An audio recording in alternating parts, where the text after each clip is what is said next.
La question, donc la définition, qu'est-ce que couvre la RSE? On a beau avoir des définitions, ça c'est le premier constat que nous avons de la littérature. On a beaucoup de définitions qui sont reprises, plus ou moins reprises par la littérature. Il n'y a pas de consensus. Aujourd'hui, j'ai essayé je vais vous relire deux principales définitions dans la littérature et je vais faire mon constat après par rapport à ces définitions-là. Donc, Wood définit la RSE comme des configurations organisationnelles des principes de responsabilité sociale, processus de réactivité sociale, politique, programmes et résultats qui sont reliés aux relations sociétales de l'entreprise. Carroll, de sa part, dit que la RSE n'implique pas seulement les actions environnementales et sociétales, mais implique également les attentes économiques, légales, éthiques et discrétionnaires que la société exprime envers une organisation. Je vous lis ces définitions-là pour un constat très simple, c'est que c'est des définitions assez complexes. Il y a beaucoup de mots, il y a beaucoup de concepts qui sont assez abstraits, donc on n'arrive pas forcément à définir la RSE d'une manière homogène ou unanime à travers la littérature. Moi, ma propre définition que je donnerai, elle est beaucoup plus simple. Je définirais la RSE comme étant toutes les pratiques et les politiques organisationnelles qui sont volontaires et qui vont au-delà des obligations légales. Donc, deux mots principaux pour la RSE. Le mot volontaire, donc il faut que les entreprises mettent en place ces politiques d'une manière volontaire, donc qu'elles prennent l'initiative d'aller chercher différentes parties prenantes pour répondre à leurs intérêts. Et le deuxième aspect, c'est qu'il faut aller au-delà des obligations légales, donc respecter les lois et les normes, ce n'est pas de la responsabilité sociale, étant donné qu'on est obligé de le faire. Donc, cette définition-là, politique et pratique organisationnelle, ça va impliquer plusieurs parties prenantes, plusieurs aspects. Donc, on connaît tous la responsabilité environnementale, donc l'environnement, toutes les actions environnementales que l'entreprise peut mettre en œuvre. Mais il y a aussi tout l'aspect RSE envers la communauté, RSE en matière de gouvernance, donc envers les actionnaires, envers les investisseurs. On a aussi la responsabilité sociale en termes de produits, donc de sécurité de produits, de qualité de produits, et j'en passe d'autres. Et finalement, pour finir avec ce qui nous intéresse principalement aujourd'hui, c'est la responsabilité sociale envers les employés, donc qui sont une partie prenante primaire de l'entreprise. Je vais peut-être passer plus de temps pour la deuxième question. Donc, c'est quoi les déterminants de la responsabilité sociale? En d'autres termes, la question est plus simple. Qu'est-ce qui fait qu'une entreprise est socialement responsable? Donc, c'est quoi les déterminants, c'est quoi les motivations derrière la responsabilité sociale? La question a été bien évidemment traitée dans la littérature assez largement. Il y en a trouvé 3 niveaux de déterminants de responsabilité sociale. Donc tout d'abord, le niveau institutionnel. Ce sont des facteurs qui sont présents au niveau national, donc qui vont s'appliquer aux entreprises d'une même manière. Donc elles vont toutes faire face à ces facteurs-là, comme toute la question des lois, des régulations. On parle aussi, par exemple, de la présence des organismes non gouvernementaux qui vont exercer une pression sur les entreprises. L'activisme aussi des parties prenantes, soit activisme des actionnaires, mais aussi activisme des consommateurs également. Donc ça, c'est des pressions qui s'exercent au niveau national, donc d'une même manière à l'ensemble des entreprises. Toutefois, quand on vient observer, par exemple, au sein d'un même pays, on voit que le niveau de responsabilité sociale des entreprises est assez variable. Donc, on peut trouver dans un même pays des entreprises qui sont beaucoup plus socialement responsables que d'autres. Et c'est ce qui nous amène aux autres facteurs. Donc, c'est des facteurs de niveau organisationnel. Donc, plus simplement, c'est des caractéristiques organisationnelles qui font qu'une entreprise va s'investir en responsabilité sociale. Des exemples de ces caractéristiques-là, donc c'est par exemple la taille de l'entreprise, son âge, donc son envergure, mais aussi le niveau de concurrence auquel elle fait face, parce qu'on va voir tout à l'heure que la RSE va permettre à l'entreprise de se différencier de ses concurrents. On a aussi les capacités financières d'une entreprise, donc c'est un déterminant très important. Est-ce que l'entreprise dispose des capacités financières, des ressources pour investir en responsabilité sociale ou non? Parce que oui, la responsabilité sociale, c'est un investissement. Et je vais finir rapidement avec le dernier niveau de déterminant de la RSE, c'est le niveau individuel. Tout simplement, ce sont les valeurs des personnes qui sont dans l'entreprise et des personnes dans l'entreprise, principalement les dirigeants et les employés. Donc, si les employés ont à cœur les valeurs de responsabilité sociale, ou même un dirigeant propriétaire qui a à cœur les valeurs communautaires, etc., c'est sûr que ça va inciter à s'investir en responsabilité sociale. j'ai un point de vue un peu particulier, donc peut-être prendre 15 secondes pour expliquer d'où je viens. Je travaille au chantier de l'économie sociale, donc le chantier fait la promotion, regroupe l'ensemble des entreprises d'économie sociale. Pour l'essentiel, si on fait ça très, très simple, les coopératives, les OBNL, donc les organismes à but non lucratif, et les mutuelles, qui se caractérisent essentiellement par une gouvernance démocratique, une finalité sociale, donc primauté de la personne, donc la finalité de l'organisation passe avant l'accumulation du profit. Je le dis parce que vous devinez que ça teinte un peu mon point de vue. Pour l'essentiel, les éléments théoriques ou en tout cas encadrant en général, je serais assez d'accord avec ce qui a déjà été dit. Il y a deux grands aspects pour nous sur la responsabilité sociale, l'aspect interne de l'entreprise et l'aspect davantage externe, et les deux se traduisent beaucoup en termes d'impact. Donc, comment on met en place des pratiques, des solutions, une culture même d'entreprise qui favorise un impact positif sur différents aspects, puis là, autant économique que, bien entendu, environnemental. Et on oublie souvent, puis je pense que c'est assez social, bien entendu, mais on oublie souvent aussi qu'il peut y avoir un impact culturel important. Mais à toute fin pratique, de notre point de vue, la responsabilité sociale des entreprises, c'est un gros sac vide. Et la valeur du sac va dépendre de ce qu'on y met dedans. Le problème, c'est que justement, on peut y mettre à peu près n'importe quoi.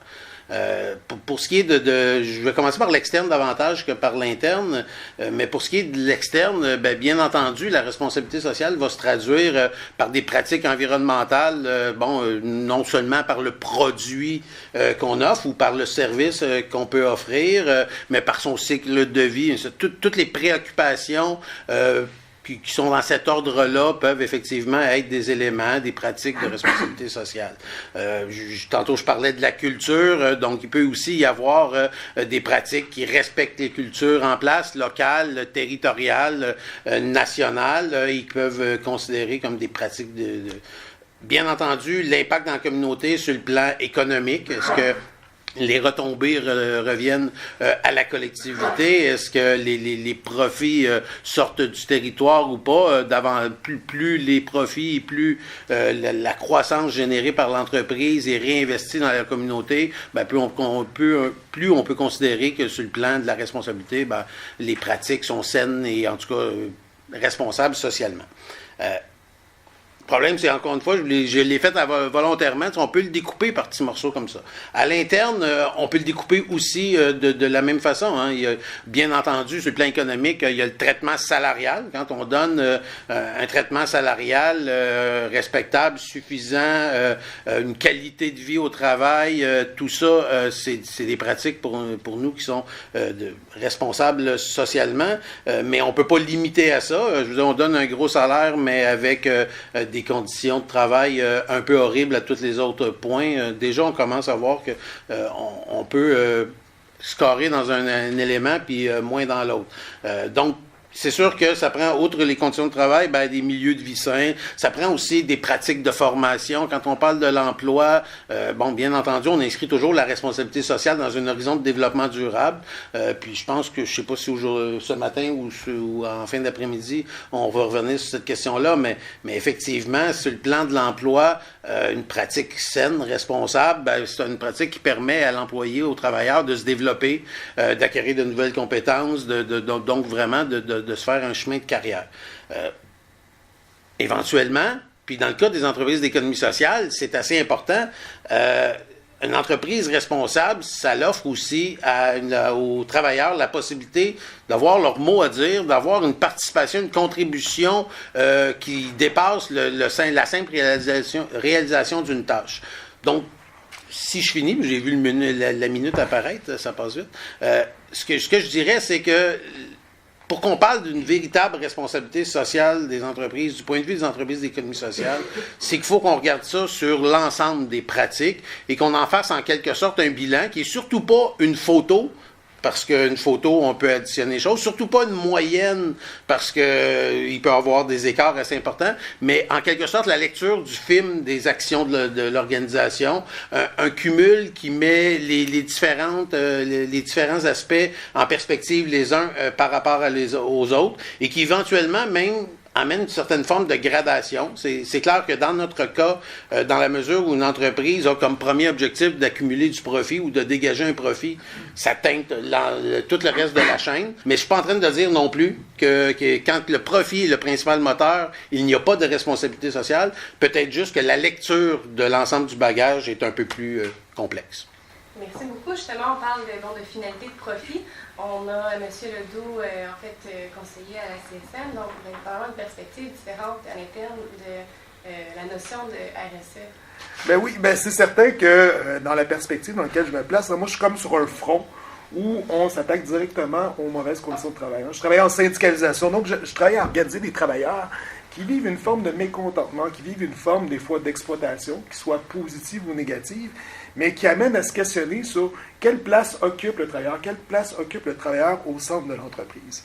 Quand on questionne la responsabilité sociale des entreprises, c'est certain que souvent on a l'impression que c'est un thème qui est un peu galvaudé, qu'il y a des différentes définitions qui semblent découler, puis que c'est un peu un mange-tout, une éponge pour agglomérer l'ensemble de ces principes-là, pour finalement pouvoir les projeter sur le marché, puis enfin se donner une mesure de sécurité pour se dire, finalement, nous, comme entreprise, on commet des actions, mais malheureusement, et ce qu'on constate beaucoup à travers les différentes décennies qui ont mené à la montée de la responsabilité sociale des entreprises, c'est que très peu de reddition de comptes, il y a très peu d'outils qui sont offerts et facilement accessibles aux plus petites entreprises pour être en mesure d'instrumentaliser cette responsabilité-là pour des finalités qui sont davantage positives.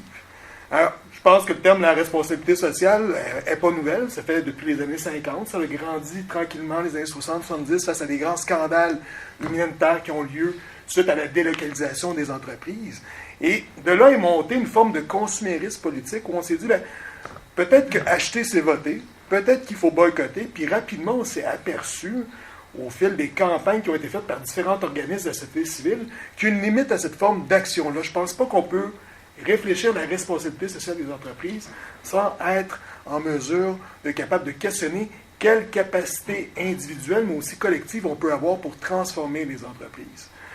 Il y a des piliers traditionnels qui ont permis l'avancement des conditions de travail, l'avancement de l'emploi, puis aussi des politiques publiques qui ont amené un filet social, notamment au niveau de l'État québécois, qui s'est fait par le mouvement syndical, mais je pense qu'il faut réfléchir à la responsabilité d'une entreprise, donc d'un groupe structuré d'employés qui ont une finalité commune, un objectif commun, amené à de la production et sans doute, ou le plus souvent, un plus-value qui a amené à une redistribution des richesses.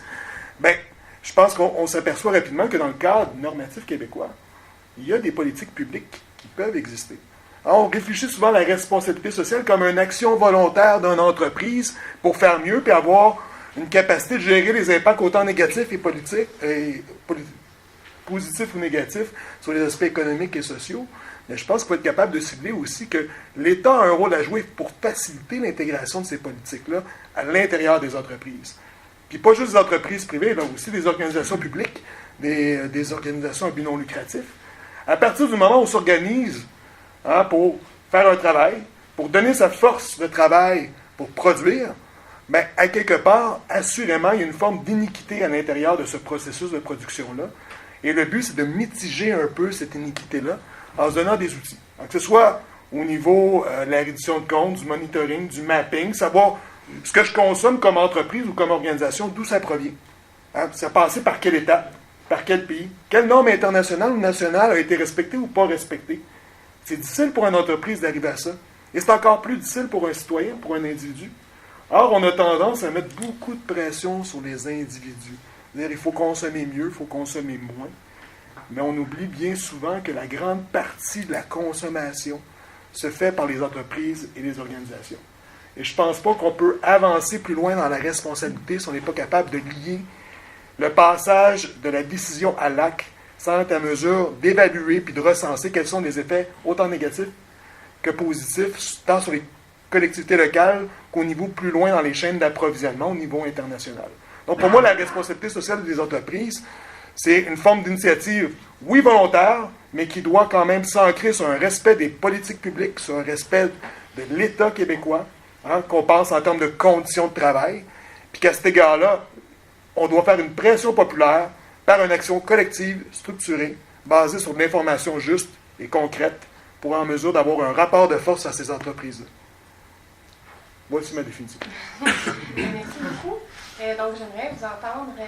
Hurtaud, en fait, sur quels sont les facteurs qui incitent justement une entreprise à adopter une politique de RSE. Bon, OK. Il y a beaucoup de choses qui ont été dites, donc ça, c'est mon malheur d'aujourd'hui, par quatrième. Il y a une couple de choses qui me...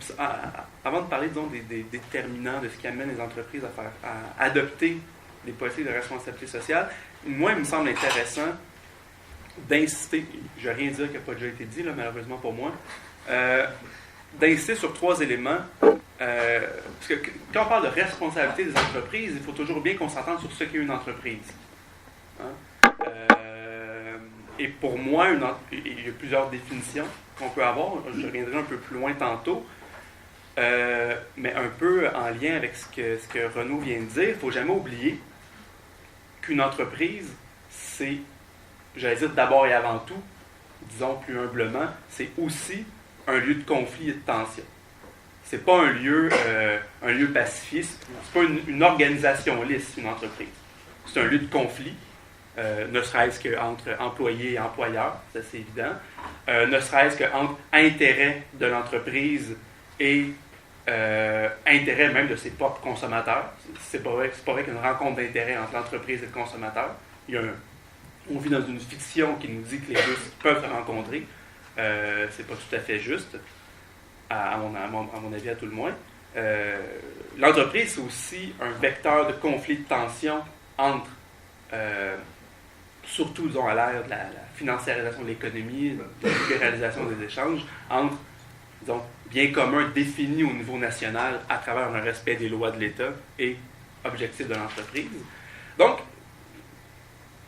je crois que pour comprendre la notion de responsabilité des entreprises, mon point de départ, c'est d'abord comprendre les entreprises comme étant une institution sociale fortement problématique. Fortement problématique au sens où c'est une institution, un mode d'organisation des rapports économiques qui s'institue en lieu et place de la coopération entre les différents agents économiques, entre les gens qui travaillent pour produire les biens et les services, les gens qui les consomment. Premier élément que je pense important de placer. Deuxième élément, c'est que les entreprises ont une responsabilité sociale. Ils en ont toujours eu. C'est pas neuf, là. Leur responsabilité sociale, Martin l'a dit, c'est de dégager des profits. C'est ça leur job. Donc, on peut, nous, comprendre la responsabilité sociale des entreprises en disant elles doivent être gentilles avec leurs employés, elles doivent être gentilles avec l'environnement, elles doivent être gentilles avec je ne sais trop quoi, la corporation des Kellinours, je ne sais pas trop. Mais la responsabilité des entreprises, leur responsabilité fondamentale, leur raison d'être, et ça, je le dis parce que moi, je passe ma vie à débattre, non pas avec des patrons, mais avec des représentants de patrons, ce qui est encore pire. À chaque fois qu'on débat de politique publique avec des représentants de patrons, qu'est-ce qu'on nous dit? On nous dit, arrêtez d'assigner à mes membres, là, je me mets à la place, disons, de Yves-Thomas Dorval ou de Martine Hébert, ils nous disent, arrêtez d'assigner des responsabilités à mes membres ont déjà leur responsabilité, c'est faire des profits, et c'est ça leur responsabilité sociale.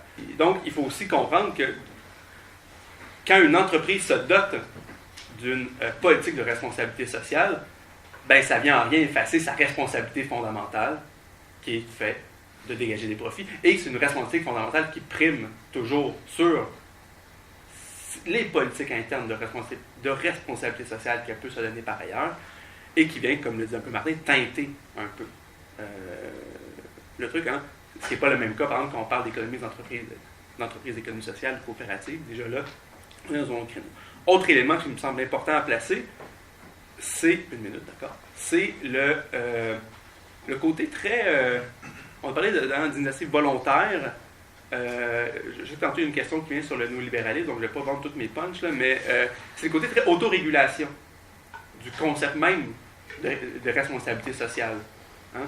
si les entreprises sont l'institution par laquelle l'incarnation organisationnelle par laquelle on met en place, on structure les échanges économiques, ben, que ces entreprises-là se dotent volontairement d'elles-mêmes de critères socio-environnementaux plus élevés, disons, que les normes du travail ou les normes environnementales existantes, ben, on est toujours en train de laisser entre les mains des entreprises le soin de définir le cadre acceptable de l'activité économique, quand dans le fond, ça, c'est pas une question qui relève de l'initiative privée, d'acteurs économiques, c'est une question directement politique, qui relève d'un débat politique, une discussion politique, qui devrait se passer à un tout autre niveau qu'au niveau de l'entreprise.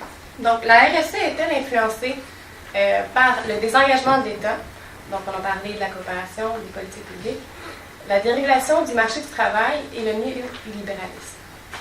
Donc, c'est ça? Pour moi, oui, effectivement, c'est influencé par le désengagement de l'État, par le néolibéralisme, mais pas que. Il y a plusieurs autres facteurs qui vont influencer la responsabilité sociale. Aujourd'hui, je vais simplement mettre le point sur 2 facteurs qui sont assez complémentaires.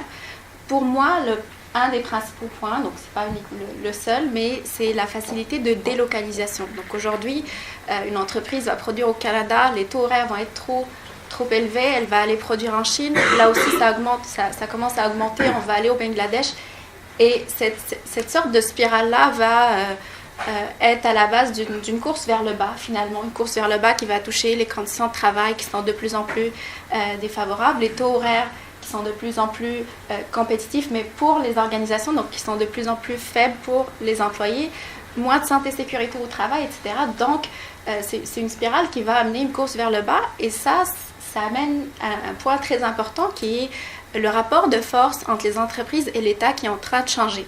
Je dirais le pouvoir est dans les mains des entreprises qui vont définir leurs conditions, etc. Et les États se trouvent donc à l'opposé dans une situation de faiblesse où ils vont non plus privilégier les intérêts des employés, les conditions de travail, aussi les intérêts des communautés, des environnements, mais au contraire, aller répondre aux intérêts des entreprises, donc leur offrir des conditions économiques ou des conditions d'investissement qui leur sont très favorables, donc des facilités, par exemple, en termes d'impôts, de fiscalité, etc. Donc, tout faire pour attirer l'investissement et retenir les entreprises parce qu'elles peuvent facilement se délocaliser. Et ça amène à un changement de priorité pour les États. Donc, les États n'ont plus cette priorité de protéger l'employé, de protéger l'environnement, la communauté et le consommateur, mais au contraire de protéger les entreprises. Et ça crée une sorte de vide où ce retrait de l'État va amener les entreprises à prendre cet emplacement-là, à prendre ce rôle-là, et donc d'aller de l'avant et puis amener leurs propres standards et eux fixer les standards alors qu'ils devraient être fixés par l'État. Et ça m'amène à un deuxième point que j'aimerais aussi souligner aujourd'hui, mais qui est un peu complémentaire aussi. Mais j'apporte votre attention sur l'organisation du travail en chaîne de valeur mondiale. Donc, on sait très bien qu'aujourd'hui, un produit peut être sourcé, donc les matières premières dans un pays, au Canada, ensuite assemblé au Bangladesh pour être vendu en Afrique du Nord. Donc, il y a vraiment beaucoup de contextes institutionnels qui sont intégrés du fait de la nouvelle organisation du travail, donc, ou de la production en chaîne de valeur mondiale. Et ça crée une problématique ou un besoin nouveau qui malheureusement n'est pas couvert aujourd'hui. Aujourd'hui, nous avons, du fait de cette organisation du travail-là ou de cette organisation de la production, nous avons besoin d'une institution, une instance de régulation supranationale. En quelque sorte, un État des États qui va fixer des normes standards minimales pour l'ensemble des pays de la même manière. Je ne dis pas qu'il y a une vide de régulation parce que chaque pays où on va produire, on va assembler, où on va vendre, a effectivement sa régulation. Donc, ils ont des lois, ils ont des normes minimales, mais le problème, c'est un problème de coordination de ces normes-là. Donc, aujourd'hui, on se retrouve dans des pays où, au Canada, la santé-sécurité, c'est une priorité, et puis c'est vraiment protégé par la loi, alors que dans d'autres pays, Bangladesh, Chine, etc., ça va être beaucoup moins mis en avant. Donc, je dirais, pour récapituler assez rapidement également, le besoin, c'est une instance qui va essayer de coordonner ces systèmes de régulation-là et puis fixer des standards minimaux qui vont s'appliquer de la même manière dans le monde. ceci aura effectivement pour conséquence d'éviter cette délocalisation, cette course vers le bas. On va chercher toujours ce qu'il y a de mieux pour l'entreprise et donc ce qu'il y a de moins pour les employés, pour la communauté, pour les investisseurs, etc. Et j'aimerais rapidement aussi porter l'attention sur un dernier aspect, c'est que la responsabilité sociale est malheureusement aujourd'hui, donc c'est une initiative des firmes, mais comme le disait mon collègue, c'est aussi mis en place pour éviter cette régulation. Je parlais avec M. Benoît de la CSN tout à l'heure, il m'a dit que c'est une sorte de camouflage. C'est effectivement ça, il se camoufle, on utilise la responsabilité sociale pour ne pas attirer l'attention sur les besoins de régulation et donc les besoins de l'État finalement de reprendre son rôle pour fixer les standards minimaux et les protections des travailleurs et des autres parties prenantes de l'entreprise. Quand on a une entreprise ou une coopérative qui a une raison d'être qui ne change pas, si on veut, dans le temps, est-ce que ces facteurs-là influencent autant pour qu'il y ait des différences contextes? Le lien, est-ce que la RSE est influencée par le désengagement de l'État pour les entreprises d'économie sociale comme pour les autres? J'aurais le goût de répondre, je l'espère. J'aurais rajouté un sac en général, on va être poli. Puis je vais oublier pour l'instant la dérégulation du marché du travail. Un, parce que je bute toujours sur le mot, mais le néolibéralisme et l'autre pendant, je trouve ça très intéressant qu'on discute des deux en même temps. Pour ce qui est des entreprises d'économie sociale, en tout cas pour le chantier, le parallèle est bien intéressant parce qu'on est né en 1996 au moment du sommet sur l'économie et l'emploi dans une autre période où semble-t-il qu'il y avait une crise des finances publiques, où semble-t-il que tout allait de travers, où on nommait pas ça austérité, mais c'est exactement la même chose, et où on a vécu un certain désengagement de l'État à plusieurs égards. C'est sûr que quand l'État au Québec, on parle souvent du modèle québécois comme si c'était quelque chose de figé, ça me fait toujours un peu rire parce que si on regarde, puis même si on remonte pas loin, là, à partir des années 60 jusqu'à aujourd'hui, ce modèle-là a quand même évolué, a pris des tournures différentes, et ainsi de suite. Mais quand même, on s'est construit quelque chose qui est resté dans le temps où l'État a pris en charge des services qui sont essentiels au bien-être de la communauté. Là. Puis si on prend juste les plus grands, là, santé, éducation, c'est déjà des gros pans. Quand l'État se retire de ces domaines-là, surtout dans le cas de la santé, tu sais, si l'État, tout ce qu'il faisait, c'est poser des bancs de parc pour faire plus joli, on se dirait, bon, mais la ville va être moins jolie, mais tu sais, somme toute, on n'en souffrira pas. La responsabilité des collectives ou la responsabilité de l'État sur les bancs de parc n'est pas énorme.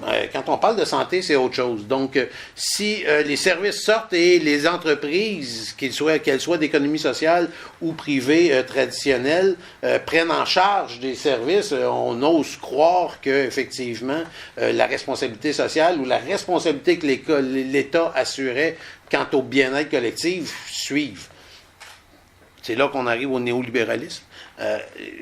Laissez-moi douter d'une entreprise dont la première finalité est d'accumuler du profit pour être garante du bien-être collectif.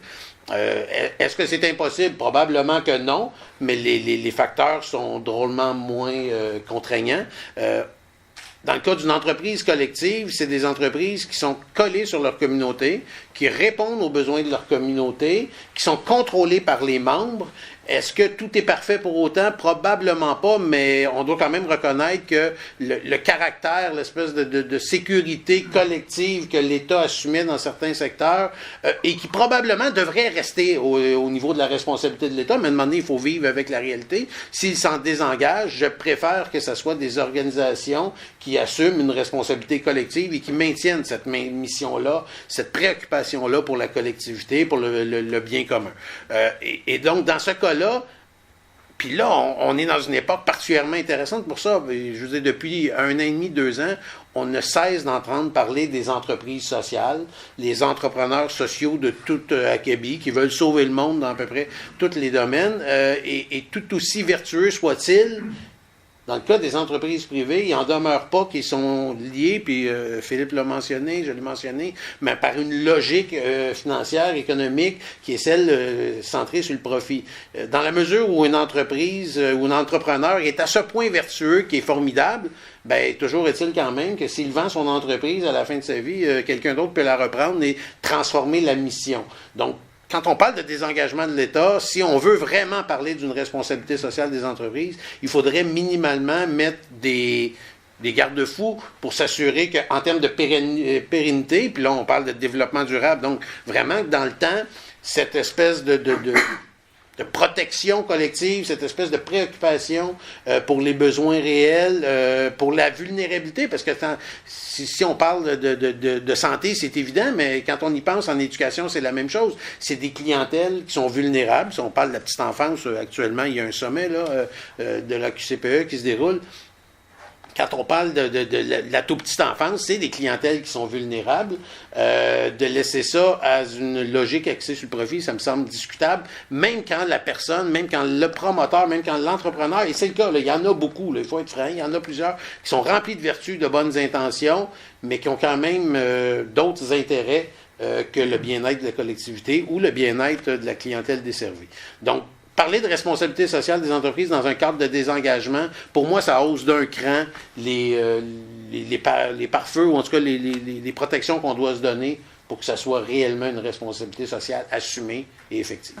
Pour moi, a priori, il y a le socle national qui permet justement d'inscrire ces politiques-là à l'intérieur d'un cadre normatif qui, lui, peut se rattacher à une pléthore d'activités et d'énoncés qui ont eu lieu au niveau international, qu'on parle d'ISO 26000, qu'on parle des grandes normes, l'agenda pour le travail décent.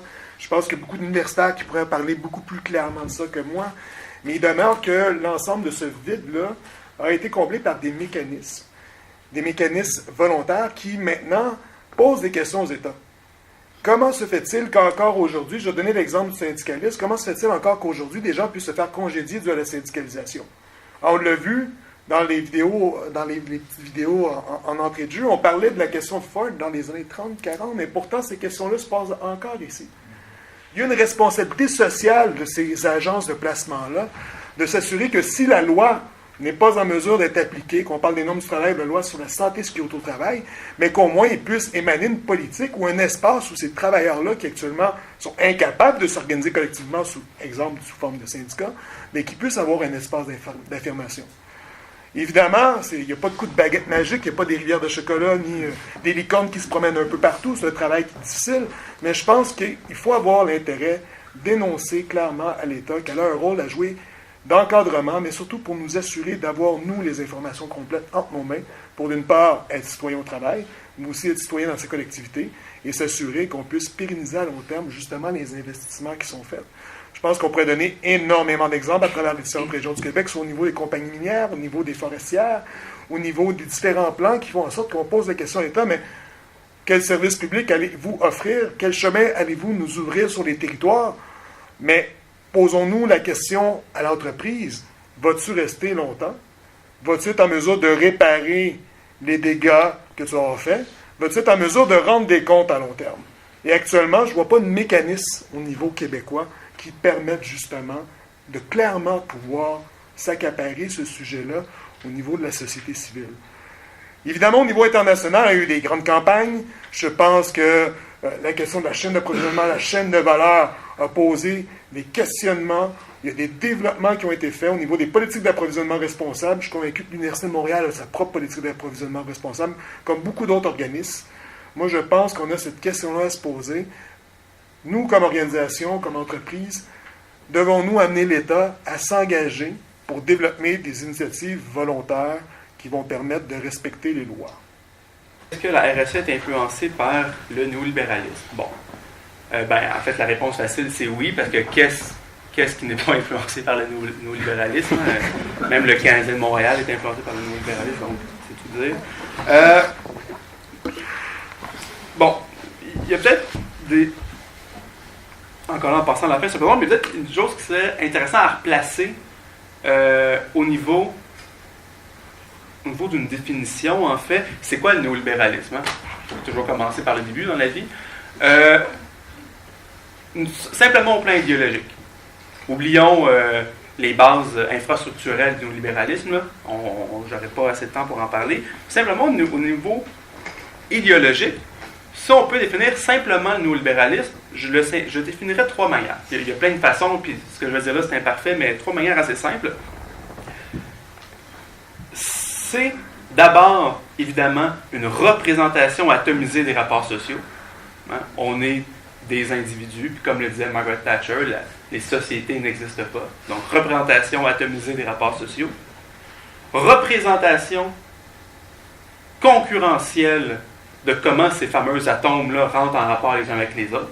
Hein? Donc, on est d'abord et avant tout des êtres de concurrence. C'est la guerre économique. On est seul et en concurrence. Et troisièmement, ben c'est évidemment la naturalisation de cette représentation-là. Hein? On construit une anthropologie de l'être humain et de l'être humain socialisé comme un être atomisé en concurrence avec les autres. Tout ça, ça nous amène à... c'est un peu galvaudé, là. Hein? On entend souvent ça dans les médias. Présentement, on serait à une époque... c'est la fin des grands récits, puis les idéologies seraient mortes et tout et tout. C'est pas pour rien que c'est la fin des grands récits et que les idéologies seraient mortes, parce que l'idéologie dominante se représente elle-même comme étant un dépassement des idéologies. C'est quand même assez habile, d'un point de vue de communication, disons ça comme ça. Donc, pourquoi je vous dis ça? Parce qu'il me semble, justement, que dans un climat, dans un environnement idéologique, culturel, je pense que le mot serait mieux choisi qu'idéologique, un peu plus englobant, dans un contexte culturel où on se représente comme des êtres atomisés en concurrence les uns contre les autres, et que ce n'est pas, disons, le fait d'un contexte socio-historique particulier qui fait qu'on soit comme ça, mais qu'on se représente même que c'est notre nature fondamentale d'être humain, ben, il n'est pas étonnant que face aux problèmes, et ça, c'est pour ça que ce que je veux dire n'est pas très original, il n'est pas étonnant que face aux problèmes sociaux et que face aux problèmes environnementaux, on demande d'abord, en fait, on trouve normal que ce soit les entreprises qui aient un rôle d'initiative. Dans un contexte culturel qui serait autre, on pourrait s'attendre à une initiative qui ne serait pas dépendante de la forme institutionnelle qu'est l'entreprise. Donc, est-ce que c'est influencé par le néolibéralisme? Je dirais que la responsabilité sociale est le produit, hein, c'est plutôt ça, est le produit d'un ère de néolibéralisme. Ce qui ne veut pas dire qu'il n'y a pas des choses, comme dans toutes choses, qu'il n'y a pas des choses intéressantes qui peuvent arriver, qu'il n'y a pas des entreprises qui vont se doter, justement, des organisations de règles d'approvisionnement plus responsables, tant mieux. Si ça fait qu'il y a moins moins de pollution, moins de gaspillage, moins d'exploitation, on ne va pas s'en plaindre. Mais, évidemment, ça, c'est pas une stratégie, disons, durable longtemps. Et c'est surtout pas une approche que je dirais très démocratique. En fait, c'est ça, moi, qui me chicote avec tout l'enjeu de la responsabilité sociale des entreprises, c'est que j'arrive pas à voir où se trouve où se trouve la démocratie là-dedans. Où se trouve la place du débat, de la discussion, du dialogue, de la confrontation des idées et de la prise de décision ensemble. J'arrive pas à voir c'est où parce que, un peu comme il est dit, je vois beaucoup le paternalisme. Ça, je le vois de bord en bord et l'arbitraire. Mais la mise en jeu démocratique, je la vois très peu, ce qui est encore là assez concordant avec l'ère néolibérale qui est la nôtre. Martin m'a fait penser à quelque chose, je ne vais pas développer beaucoup, mais c'est vrai que c'est intéressant, il y a des défis qui se posent, surtout en rapport avec l'économie sociale, parce qu'on sait que, bon, sans rentrer dans les détails, mais il y a des choses qui sont intéressantes dans comment on peut penser à développer peut-être des rapports différents, sortir des dichotomies traditionnelles entre État et entreprises privées. Je pense que c'est le seul là-dessus. On pourra en parler tantôt peut-être, mais il y a tout un horizon de possibilités beaucoup plus prometteur à travers des initiatives de type économie sociale, régime coopératif et autres, beaucoup plus intéressant, il me semble, qu'à travers, disons, les champs ouverts par la responsabilité sociale des entreprises. Donc, on a parlé d'entreprises formidables, de produits. Donc, ça fait un bon cheminement à la prochaine question, en fait, qui se veut. La RSE peut-elle servir d'image de marque de la nouvelle entreprise en réseau et intelligente? De mon point de vue, oui, effectivement, ça va servir d'image de marque, mais il ne faut pas oublier que ça va dans les deux sens. Je m'explique. si on est socialement responsable, si on s'investit auprès de notre communauté, si on fait attention à l'environnement, si on traite très bien nos employés, si on vend des produits éco-responsables comme sécuritaires, etc., on va bénéficier d'une retombée positive en termes d'image de marque, etc. À l'opposé aussi, si on est socialement irresponsable, si on nuit à l'environnement, si on est pris dans des scandales par rapport à l'emploi ou à la communauté ou même à l'environnement, c'est sûr que ça va nuire à l'image de marque. Aujourd'hui, il y a un intérêt, il y a beaucoup de lumière sur la question et bien évidemment, une entreprise va risquer son image de marque, elle va risquer aussi d'avoir des pertes financières, des amendes, des sanctions financières, de la mauvaise publicité, etc. Donc, ça va effectivement dans les deux sens. Mais pour revenir à la question, oui, ça sert à l'image de marque, ça sert à la réputation, effectivement. Ça sert aussi au positionnement sur le marché par rapport à la concurrence. Ça sert aussi à attirer la main-d'œuvre. On sait aujourd'hui qu'il y a un grand clientélisme pour l'emploi, donc on va prendre le temps de chercher son employeur. On va prendre le temps d'investiguer si l'entreprise pour laquelle on va travailler répond et correspond à nos valeurs personnelles ou non. Et donc, c'est sûr que ça va permettre à l'entreprise d'attirer des employés qui sont eux-mêmes socialement responsables, mais aussi de les fidéliser, parce que si notre employeur répond à nos valeurs, s'il nous traite bien, si on sait qu'il s'investit dans la communauté puis qu'il n'a pas à cœur uniquement les profits, on va rester beaucoup plus longtemps, on va être fidélisé envers notre organisation. Deuxième point sur lequel j'aimerais attirer l'attention, c'est malheureusement la RSE est aussi utilisée comme un argument marketing. Donc c'est plus pour s'assurer un meilleur positionnement sur le marché, c'est pour se démarquer de la concurrence, et la relation entre la RSE et la concurrence est directe, mais aussi très particulière. Donc là, on parle d'une relation curvilinéaire, c'est-à-dire que pour les niveaux les plus bas de concurrence, il n'y a pas de responsabilité sociale. Si je suis en situation de monopole, généralement, je ne vais pas m'investir en responsabilité sociale car je n'ai pas de quoi me démarquer avec la concurrence.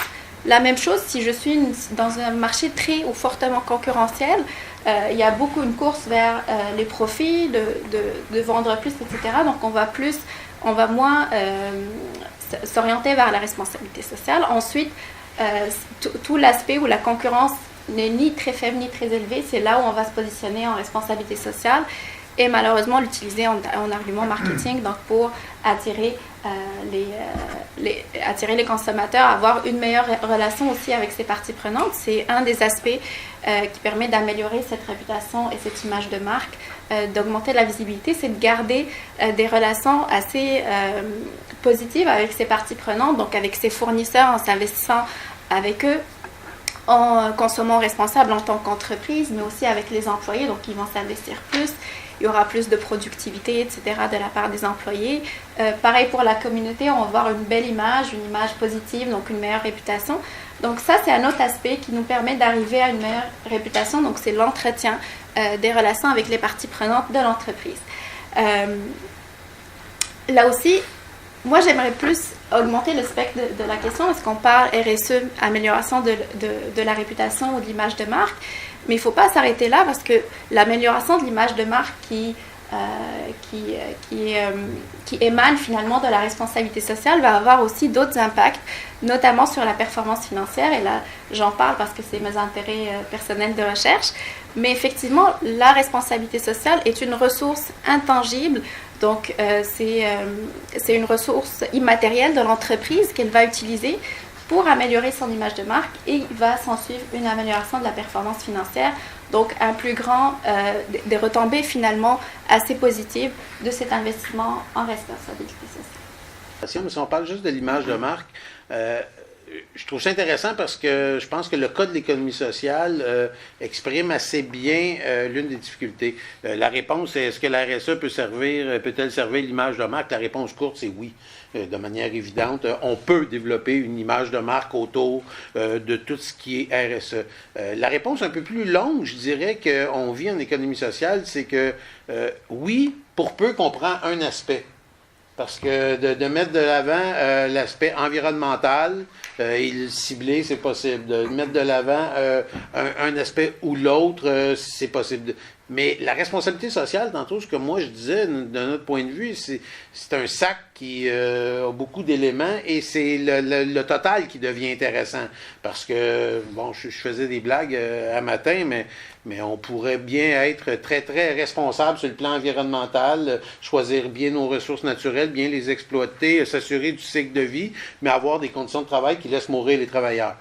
Est-ce que vraiment on peut être responsable socialement si on cumule les deux? Donc, tu sais, il faut le voir dans l'ensemble. Et l'ensemble se vend très mal. L'ensemble, en termes d'image de marque, en tout cas pour l'économie sociale, quand on veut développer un tag ou quoi que ce soit, une image de marque économie sociale, on tombe dans quelque chose qui est très complexe où on doit dire, ben, on est à la fois des organisations où il y a une gouvernance démocratique. Déjà, de quoi on parle? Bon, un membre, un vote, c'est pas l'actionnariat et c'est pas le poids de possession du capital qui détermine le pouvoir sur l'entreprise. C'est beau. Après ça, on est une organisation qui répond toujours aux besoins de la collectivité. Qu'est-ce que vous entendez? Et donc, le label, si on pourrait dire, l'image de marque économie sociale, c'est quelque chose que, depuis 20 ans, on a un peu de difficulté à rendre sexy. On a besoin d'une conférence d'une demi-heure, 1 heure, pour pas dire 8 heures, pour bien faire le tour. En fait, bon, il y a un administrateur de chantier dans la salle. Ça fait 20 ans qu'on s'obstine sur la définition de l'économie sociale, imaginez. Donc, essayer d'en faire une image de marque, ça devient un défi assez important. Et c'est là que, je veux dire, il y a un défi, mais en même temps, il y a quelque chose d'intéressant.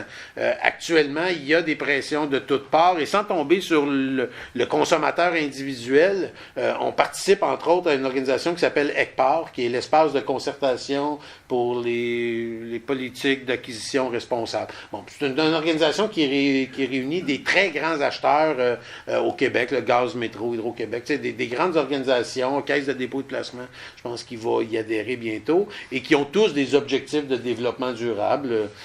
Un peu méchamment, je dirais, ils ont tous envie d'avoir leur ligne positive dans le rapport annuel.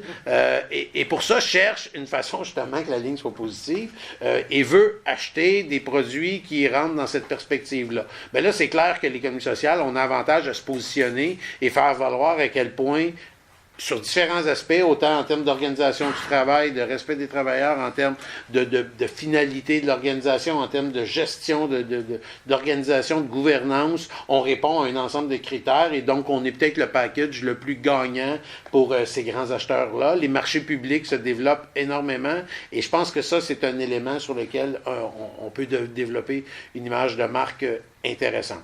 Mais encore une fois, c'est un espace qu'on a où on peut discuter longuement, où éventuellement on est en train de se développer une plateforme où il va y avoir des liens privilégiés. Mais pour se développer quelque chose de simple et qui serait reconnu et qui ferait la notoriété de l'ensemble de l'économie sociale, c'est pas facile, parce que ça regroupe non seulement des caractéristiques assez simples à dire, mais parfois complexes à expliquer, et surtout parfois complexes à faire valoir par rapport aux caractéristiques traditionnelles de l'entreprise privée.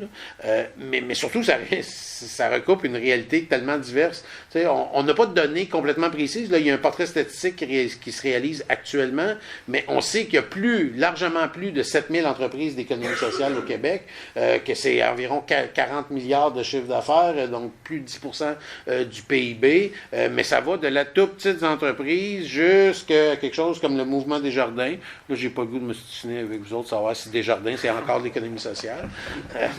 Donc, des très grandes entreprises, des très petites, des OBNL, des coops, des mutuelles, ça prend une forme différente. Comment, à travers ce que moi, je perçois comme étant un peu, en guillemets, les meilleures garanties d'une responsabilité sociale, on peut faire émerger une image de marque qui rend compte de l'ensemble, c'est pas un défi simple. Le principe de RSE, est-ce que c'est en fait, quand on parle d'image de marque, est-ce qu'on fait en fait référence à comment, la manière dont l'entreprise va faire ses profits ou la manière dont elle va distribuer ses profits aussi, c'est intéressant. Puis j'imagine que vous avez une position, en fait, ou une opinion à ce sujet. Oui, je pense qu'on n'a jamais créé autant de richesses au Québec et à travers le monde, et pourtant les disparités augmentent un peu partout. Ça nous pose la question, mais à ce moment-ci, comment nous, on peut se positionner, oui, comme consommateur, et on touchera plus tard, mais aussi comme entreprise. Différents créneaux qui commencent à émerger avec un esprit d'innovation, où on met finalement à la fois le travailleur et le consommateur au centre du produit qui est recherché à être consommé. On a juste à penser aux multiples petites entreprises ou coopératives au niveau alimentaire, hein, qui font finalement une forme d'entreprise hyper locale où on accroît la proximité entre le producteur et le consommateur. Moi, j'habite Rosemont, puis je peux vous dire, là, des petits marchés d'alimentation bio, amène tes pots et tout est heureux. Il y en a un peu partout qui se reproduit, et c'est pas juste à l'échelle métropolitaine, mais aussi à l'ensemble du Québec. Ce qui pose la question de la souveraineté alimentaire. On peut poser la question-là, c'est un besoin essentiel de chaque individu, de chaque entreprise aussi, de s'assurer que les travailleurs sont en mesure de subvenir à leurs besoins. Et ça pose la question, est-ce que l'entreprise innovante en réseau peut bénéficier de la responsabilité sociale de l'entreprise par son image? Mais une chose est certaine, beaucoup de travailleurs ne vont pas se faire embaucher dans une entreprise parce qu'elle est socialement responsable, mais c'est parce qu'elle est en mesure aussi de subvenir à ses besoins les plus élémentaires, les plus essentiels. Allons dans certaines entreprises, et citons des exemples d'entreprises qui se veulent socialement responsables, notamment à Montréal. J'ai quelques camarades qui sont des anciens testeurs de jeux vidéo chez Ubisoft, et je peux vous dire que payer presque le salaire minimum dans une entreprise qui a une image incroyable, qui veut avoir un espace ouvert où les gens peuvent à la fois avoir un milieu de vie et un milieu de travail, on peut se questionner justement sur la question de la redistribution de ces richesses-là qui sont produites. On peut également citer d'autres cas comme... je ne sais pas si vous avez vu dans les dernières semaines, puis peut-être que camarade Hurtaud pourra davantage en parler, sur la question du 15 $ de l'heure. L'image de marque, c'est-à-dire, nous, on part comme entreprise, je m'appelle Théo Taxi, j'offre des voitures électriques, j'offre le 15 $ de l'heure, mais allons gratter un peu plus, et je pense d'autres collègues syndicaux pourront le dire, la question du chauffeur derrière son volant. Est-il vraiment en adhésion avec son entreprise à cause des principes de RSE qui sont derrière, qui manifestement se veut l'apanage du produit qu'on vend aux consommateurs, ou c'est simplement une question davantage structurelle où mes conditions d'emploi ne sont plus satisfaisantes dans le poste que j'occupe et je suis à la recherche de quelque chose qui va mener davantage de conciliation travail-famille-études, notamment pour des travailleurs qui généralement ont eu l'habitude d'avoir 2 ou 3 emplois pour subvenir à leurs besoins. Moi, je pense que c'est davantage cette question-là de l'image de marque sur la rétention du personnel, mais en autant qu'on est en mesure aussi d'accorder des droits aussi fondamentaux, de dire, moi, cette entreprise-là que je veux défendre, que j'en suis artisan, il faut s'assurer d'une part que les valeurs que je défends soient en adéquation avec le sens au travail que je donne. Donc, je veux être en accord avec ce que je produis. Cependant, de plus en plus, on s'en perçoit, je parle en termes syndicaux, on voit des milieux de travail qui sont socialement responsables, qui ont une image, que ce soit sur des cartouches d'encre recyclées dans le Mayenne, que ce soit sur des accessoires de mode vegan, des restaurants vegan aussi dans le quartier latin. Et finalement, des travailleurs viennent cogner à la porte parce qu'ils disent, moi, la loi n'est pas respectée chez nous. J'adhère aux valeurs d'entreprise, j'ai le goût de la défendre, et c'est justement par cet attachement-là que j'ai le goût de m'intégrer dans un cadre qui va favoriser la responsabilisation de l'entreprise, mais en autant que moi, comme travailleur, je sois concerné et que je puisse participer. Donc, moi, je pense que cette question-là est d'emblée composée la question de la redistribution des richesses, qui est passablement importante. Une entreprise qui se veut innovante, qui se veut en réseau, qui permet d'abolir une certaine partie des frontières entre le producteur et le consommateur, doit aussi être en mesure d'articuler son projet dans le marché pour dire, moi aussi, il y a un plus-value, parce que les gens qui sont derrière ça, c'est des humains, qui participent, qui sont des artisans, qui ont un sens au travail. Cependant, ce qu'on voit manifestement, c'est qu'à la longue, actuellement, il y a beaucoup de ces entreprises-là qui cachent des fois un visage un peu déshumanisant pour la logique du profit en arrière. Et c'est sûr que cette logique-là va demeurer au fil des ans. Mais je pense qu'on a cette responsabilité-là, nous comme consommateurs, mais aussi comme citoyens qui réfléchissent, d'être en mesure d'interpeller ces entreprises-là et de dire, moi, la prochaine fois que je vais aller y travailler, ou moi, la prochaine fois que je vais faire une discussion sur cette entreprise-là, je vais aller vérifier si elle est capable de rendre des comptes sur ces activités. Je vais être capable d'aller vérifier, est-ce qu'il y a déjà eu des congédiements, est-ce qu'il y a eu des plaintes au niveau des normes du travail, de la santé et sécurité au travail, est-ce qu'il y a des avis de la santé publique par rapport au modèle d'entreprise que j'ai? Et bien souvent, ces données-là qui sont publiques ne sont que très peu utilisées. Moi, j'ai un doute que les travailleurs regardent cette image-là et regardent les informations avant de s'y faire embaucher.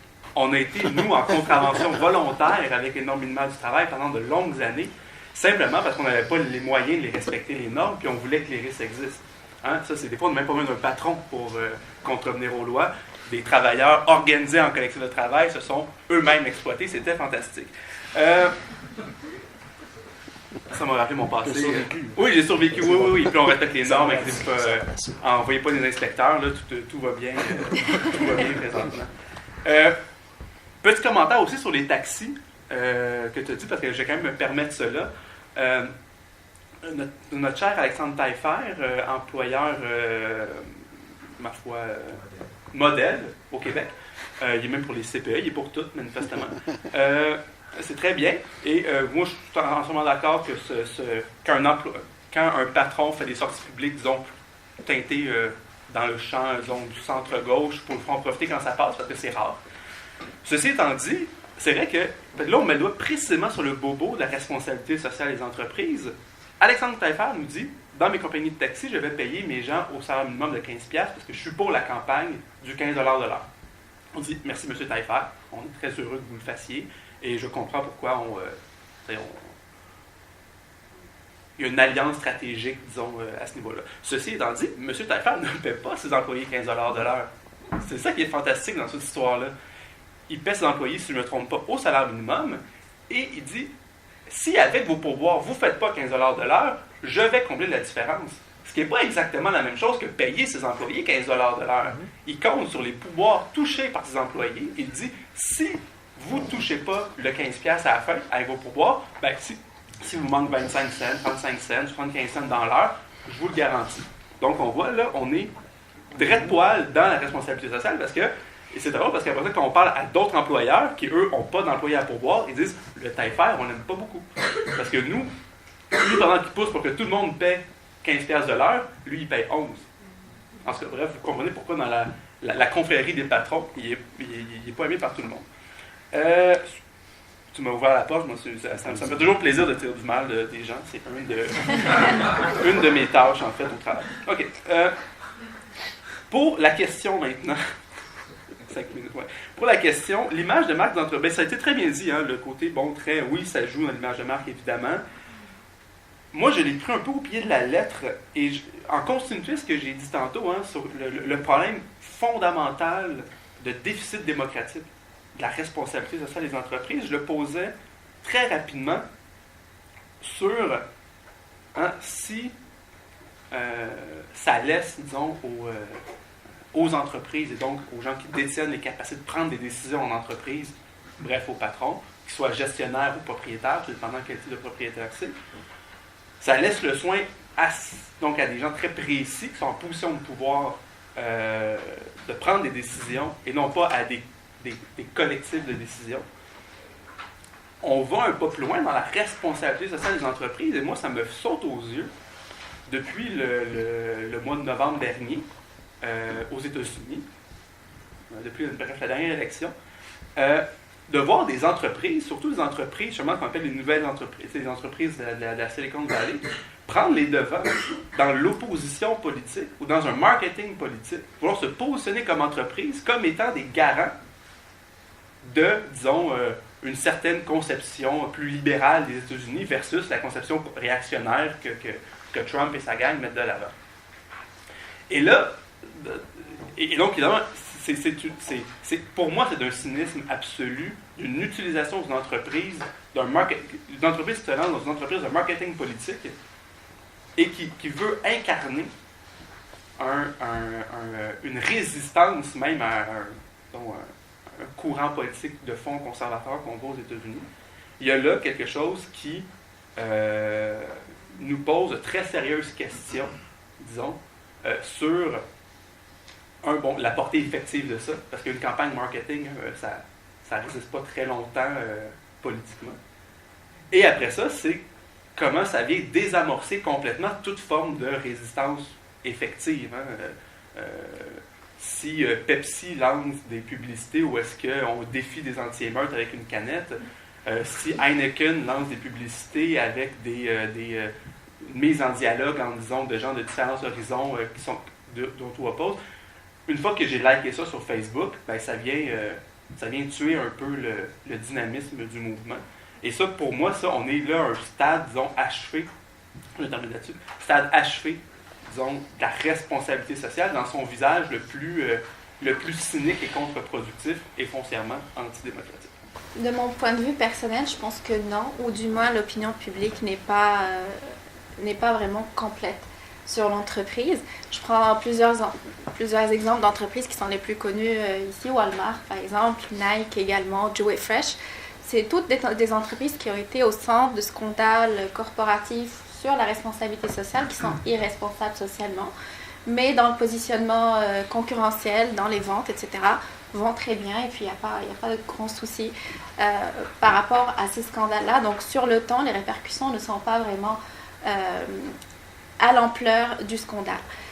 Pour moi, les deux raisons pourquoi l'opinion publique ne reflète pas la vraie image d'une entreprise sur le plan socialement responsable, c'est à cause de deux aspects principaux. Donc tout d'abord, la disponibilité de l'information, mais aussi la communication orientée. Donc par disponibilité de l'information, n'oublions pas que les entreprises vont communiquer, vont rendre l'information disponible sur leurs actions de responsabilité sociale, on recycle, on fait de la conciliation travail-famille, mais l'information qui parle d'irresponsabilité sociale, elle est beaucoup plus dure à accéder, beaucoup plus dure à trouver. De la même pour la communication orientée, donc on va communiquer beaucoup sur ce qu'on fait de bien, sur ce qu'on donne à la communauté, sur ce qu'on offre à l'environnement, sur ce qu'on respecte, etc. Mais on va cacher nos activités au Bangladesh qui sont assez controversées, etc. Donc, il y a une sorte de communication orientée qui peut tromper en quelque sorte l'opinion publique. Je prends aussi des exemples. Nespresso, moi-même, je la prends comme exemple de responsabilité sociale dans mon cours. Donc, elle est très connue pour l'aspect environnemental, les relations avec ses fournisseurs. Elle communique beaucoup là-dessus. On a des grosses publicités avec George Clooney qui nous dit comment Nespresso est socialement responsable. Par contre, on ne sait pas trop qu'il y a un mouvement des employés de Nespresso qui s'appelle Nespression. Donc, c'est les employés de Nespresso qui ont créé ce mouvement pour accéder à la prise de décision, pour pouvoir participer et communiquer au sein de l'organisation. Parce qu'eux, ils ne disposent pas, dans le fond, du même levier marketing, du même levier, des mêmes ressources dont dispose Nespresso pour partager leur voix et puis atteindre le grand public et rentrer dans l'opinion publique. La même chose pour Nike, on connaît l'image assez bling-bling de Nike, les publicités, etc. Mais on ne sait pas que Nike paie ses employés au Bangladesh moins de $100 par mois, alors que Cristiano Ronaldo est payé 25 millions de dollars juste pour porter les t-shirts et les baskets de Nike. Donc, c'est des informations qui sont assez cachées, donc qui sont assez controversées. Et je dirais que oui, l'opinion publique reflète en quelque sorte, mais ça peut aussi refléter simplement les aspects marketing. Et donc, ce n'est pas une opinion très éclairée. Donc, il faut... ce que je dirais, c'est qu'il faut aller à la recherche de l'information. Donc, il faut creuser un peu plus et ne pas croire, dans le fond, uniquement ce qu'on nous dit. Ce qui m'amène à mon deuxième point également par rapport à l'opinion publique et plus par rapport aux consommateurs, c'est que même si c'est une opinion éclairée, ça n'a pas vraiment d'action ou d'impact concret. Je reprends l'exemple de Walmart. On sait très bien qu'il était impliqué, que c'est un des mauvais employeurs qui est antisyndicaliste, etc. Donc, mais on continue d'acheter chez eux. Ils se portent très bien au Québec. Pareil pour Joey Fresh, on a vu l'étiquette de Joey Fresh à côté d'un mort dans l'accident du Rana Plaza et on continue d'acheter chez eux. Donc, il n'y a pas forcément d'action concrète par rapport à l'opinion publique. Ce qui m'amène à mon dernier point, c'est le fait que la RSE soit une responsabilité partagée. Oui, c'est une initiative des entreprises, mais il ne faut pas oublier que chaque partie prenante a sa responsabilité également. Je dois, pour les consommateurs, mais pas uniquement les consommateurs, effectivement, à travers les campagnes de boycott, à travers l'accès à l'information, à travers la consommation responsable, peuvent influencer. Mais il y a aussi les fournisseurs qui doivent dénoncer. C'est vrai qu'ils ne sont pas en position de force, mais ils peuvent dénoncer, ils peuvent communiquer. Les États également, les organismes non gouvernementaux. Donc, ça doit être une sorte de responsabilité partagée pour inciter tant à la transparence de la communication que aux actions concrètes ou aux initiatives concrètes de responsabilité sociale. Ben, c'est sûr que quand on pose la question entre l'opinion publique et le degré de responsabilité des sociales entreprises, j'aurais tendance à aller exactement le même sens, puis l'inverser. En fait, le marketing est largement plus responsable de l'opinion publique sur la responsabilité, le tag, la marque, l'image de l'entreprise. Mais je dirais, puis là je parle encore une fois pour nos organisations pour la plupart, ça dépend du niveau, ça dépend de où on se situe et du rapport avec l'entreprise. Ce qui vaut pour les très grandes entreprises, les moyennes grandes entreprises avec des moyens de communication, de marketing, bien entendu, ça va dans le sens que j'ai dit, mais ça ne vaut pas nécessairement pour des tout petites entreprises qui ont une inscription ou un enracinement dans une communauté très forte, qui ont un rapport de proximité, d'usage avec le consommateur qui est dans l'ordre du quotidien. Donc, on ne peut pas penser qu'une petite organisation dans un village qui joue un rôle déterminant, et qu'elle soit d'économie sociale ou pas, là, c'est sûr que j'ai une préférence, mais même dans le cas de plusieurs tout petites PME ou de très petites entreprises même, où le propriétaire est très actif dans sa communauté, où il joue un rôle, c'est effectivement, à un moment donné, il peut y avoir un lien à une certaine échelle entre l'opinion du consommateur qui se construit dans un rapport d'usage de proximité avec l'entreprise et qui, bien entendu, va avoir une influence réciproque. Là. C'est clair que l'entreprise a avantage aussi d'être un bon citoyen quand elle a ce rapport-là de proximité très étroite.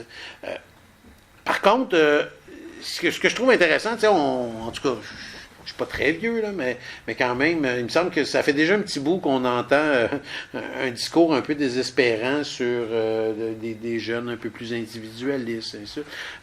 Moi, ce que je constate, il y a quelque chose quand même qui me tend à entretenir un certain espoir. Il y a pendant très longtemps, autour de l'économie sociale, c'était des gens qui avaient une vision un peu missionnaire qui arrivait et qui choisissaient un mode d'organisation, qu'il soit coopératif ou au BNL, parce que c'était un peu spontané, puis c'était plus leur mission qui les emmenait à choisir le mode d'organisation, parce que c'était conforme. Aujourd'hui, il y a de plus en plus de jeunes dans les universités, les départements d'économie et autres, d'urbanisme, d'ingénierie, de toutes sortes, qui choisissent d'abord le mode d'organisation, qui disent non, nous, on veut un rapport différent à notre emploi, entre nous, sur la gouvernance, et on voudrait soit créer une coopérative, soit créer, à la limite, une coopérative plus populaire, mais un OBNL, et ainsi de suite. Et le choix du mode d'organisation est quasi prioritaire au sens où, après ça, une fois qu'on sera ensemble, quel produit, quel service on offrira, et ça. Et pour moi, ça, c'est porteur d'un grand espoir en quelque sorte, parce qu'il y a cette préoccupation-là de dire, d'abord, on veut se donner un outil qui va bien servir la communauté, la collectivité, des idéaux qui sont autres que de juste l'accumulation du profit, et qui, à mon avis, facilite un peu la connexion entre l'opinion publique et, en tout cas, la demande des consommateurs et l'entreprise. Première source d'espoir. Deuxième, avec tous les travers, et puis là, je ne parlerai pas de l'entreprise qui chapeaute la chose, là, mais avec tous les travers des médias sociaux, il y a aussi du bon. Il y a quelque chose qui peut se construire, il y a aussi un jugement, entre guillemets, des fois exacerbé, des fois mal fondé, ainsi de suite, mais il y a un rapport de force nouveau qui peut se construire entre l'opinion publique et une entreprise qui fiche. C'est vrai qu'on ne les connaît pas suffisamment, le dessous des Nike, et ainsi de suite, mais je pense sincèrement qu'on les connaît quand même un peu plus et qu'il y a un peu plus de gens qui les connaissent qu'auparavant.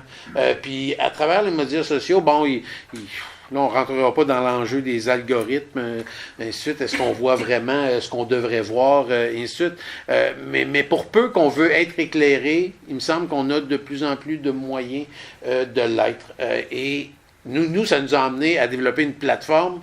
Tantôt, je parlais de l'ECPAR avec des grands acheteurs, mais qui va faire l'équivalent avec des consommateurs et qui va il va essayer, en tout cas, de développer cette relation de proximité-là entre la demande et l'offre qui s'influencent mutuellement de manière un peu plus articulée et plus réelle que ce qu'on vit actuellement.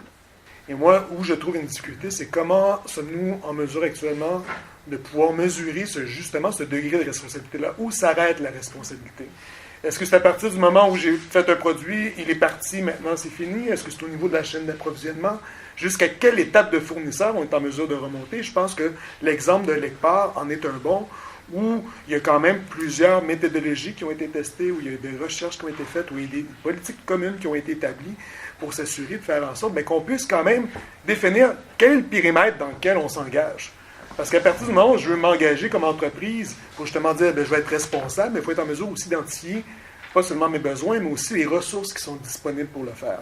Est-ce que l'opinion publique reflète le degré de responsabilité sociale des entreprises? Bien évidemment, moi je pense qu'il y a une distorsion énorme. On l'a déjà mentionné, et je pense qu'il faut le répéter quand même, au niveau de l'accessibilité de l'information, notre capacité comme citoyen à non seulement s'informer, mais aussi comprendre et agir en l'occurrence. Remettons-nous en tête Walmart, Couche-Tard, on peut en nommer plein, McDo, tous des endroits où il y a des tentatives de syndicalisation dans une perspective syndicale, des endroits où il y a des fermetures sauvages. Et je suis convaincu que dans la salle ici, à peu près tout le monde est allé au moins une fois cette année dans une de ces entreprises-là. Je pense que quelque part, il y a une forme de dépendance aussi du consommateur qui fait partie du public. Parce qu'on est à la fois, oui, contribuable, consommateur, mais aussi citoyen. Donc, même si j'ai une opinion publique, dans certains cas, qui est plutôt négatif, ou même qui va être d'autant plus négatif que c'est basé sur des préjugés qui ont été véhiculés sur des décennies et des décennies, bien, c'est certain que moi, comme consommateur, comme travailleur, comme individu, citoyen, bien, je mets limité aussi dans ma capacité de pouvoir m'accaparer ces produits-là et pouvoir aussi faire affaire avec ces entreprises-là qui se disent responsables socialement. Donc, moi, je pense que ça pose cette problématique-là, cette sous-question-là. Sommes-nous en mesure de déterminer le véritable degré de responsabilité d'une entreprise? Et moi, comme citoyen, est-ce que j'ai la capacité de pouvoir utiliser ce degré de responsabilité-là pour l'instrumentaliser à mes propres valeurs personnelles? Personnellement, je me considère des fois comme étant quand même assez bien formé sur ces types de questions-là. Et quand je vais à l'épicerie, aïe, aïe, aïe, les logos, les certifications, les fiches signalétiques. Là, c'est pour moi, mais pensons qu'une bonne partie de la population est analphabète fonctionnel. Comment moi, comme citoyen, je peux me forger une opinion qui va être en mesure de pouvoir combattre certains effets néfastes et des fois conforter les effets positifs de ces entreprises-là qui prennent des initiatives? Il y a un problème de dépendance et d'iniquité face à la perception des enjeux. Et je pense qu'on a tout intérêt à se développer des outils, mais surtout se développer des espaces citoyens qui sont en mesure d'affirmer, de délibérer, mais surtout de se concerter pour dire quels moyens d'action allons-nous entreprendre. Et je pense que l'exemple de l'économie sociale et solidaire, notamment dans une perspective de différents visages régionaux, peut nous amener justement à briser ce cycle-là de la dépendance envers certains géants, que ce soit au niveau de l'alimentation ou du vêtement. Et plus qu'on aura des plateformes communes pour pouvoir, faire de l'achat en groupe, quand on aura les moyens aussi de pouvoir faire la traçabilité de l'ensemble de ces produits-là sur une échelle qui soit locale ou internationale, bien à ce moment-là, on pourra dire sans doute que le reflet du degré de responsabilité de l'opinion publique risque de pouvoir mieux se concorder ensemble. Bon, je ne sais pas si ça se dit, mais... Est-ce que l'opinion publique... il faut comprendre, il me semble que les entreprises, je pense, à part peut-être les très grandes entreprises, s'intéressent très peu à l'opinion publique. En fait, ils s'intéressent à l'opinion publique en cas de scandale, de problème et de dérapage. Là, ils ont des problèmes de com à gérer, puis ils gèrent le problème de com. Sinon, ils s'intéressent très peu à l'opinion publique. Ils s'intéressent à des segments de clientèle. Ils développent donc des messages marketing ajustés aux segments de clientèle qui vont chez eux. Walmart développe des messages marketing qui, moi, me parlent absolument pas. Je vois une publicité de Walmart, je me dis, mais c'est qui le tapon qui va magasiner là? Je comprends pas qu'est-ce qu'il y a d'attrayant. Mais parce qu'il ne s'adresse pas à moi. Même chose avec plein de monde. Et donc,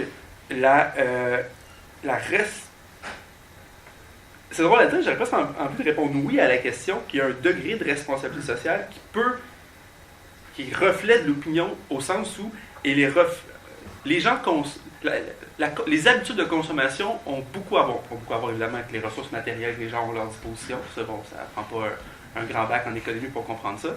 Mais aussi beaucoup à voir du point de vue du marketing, avec une adhésion culturelle envers le produit qui est mis en vente.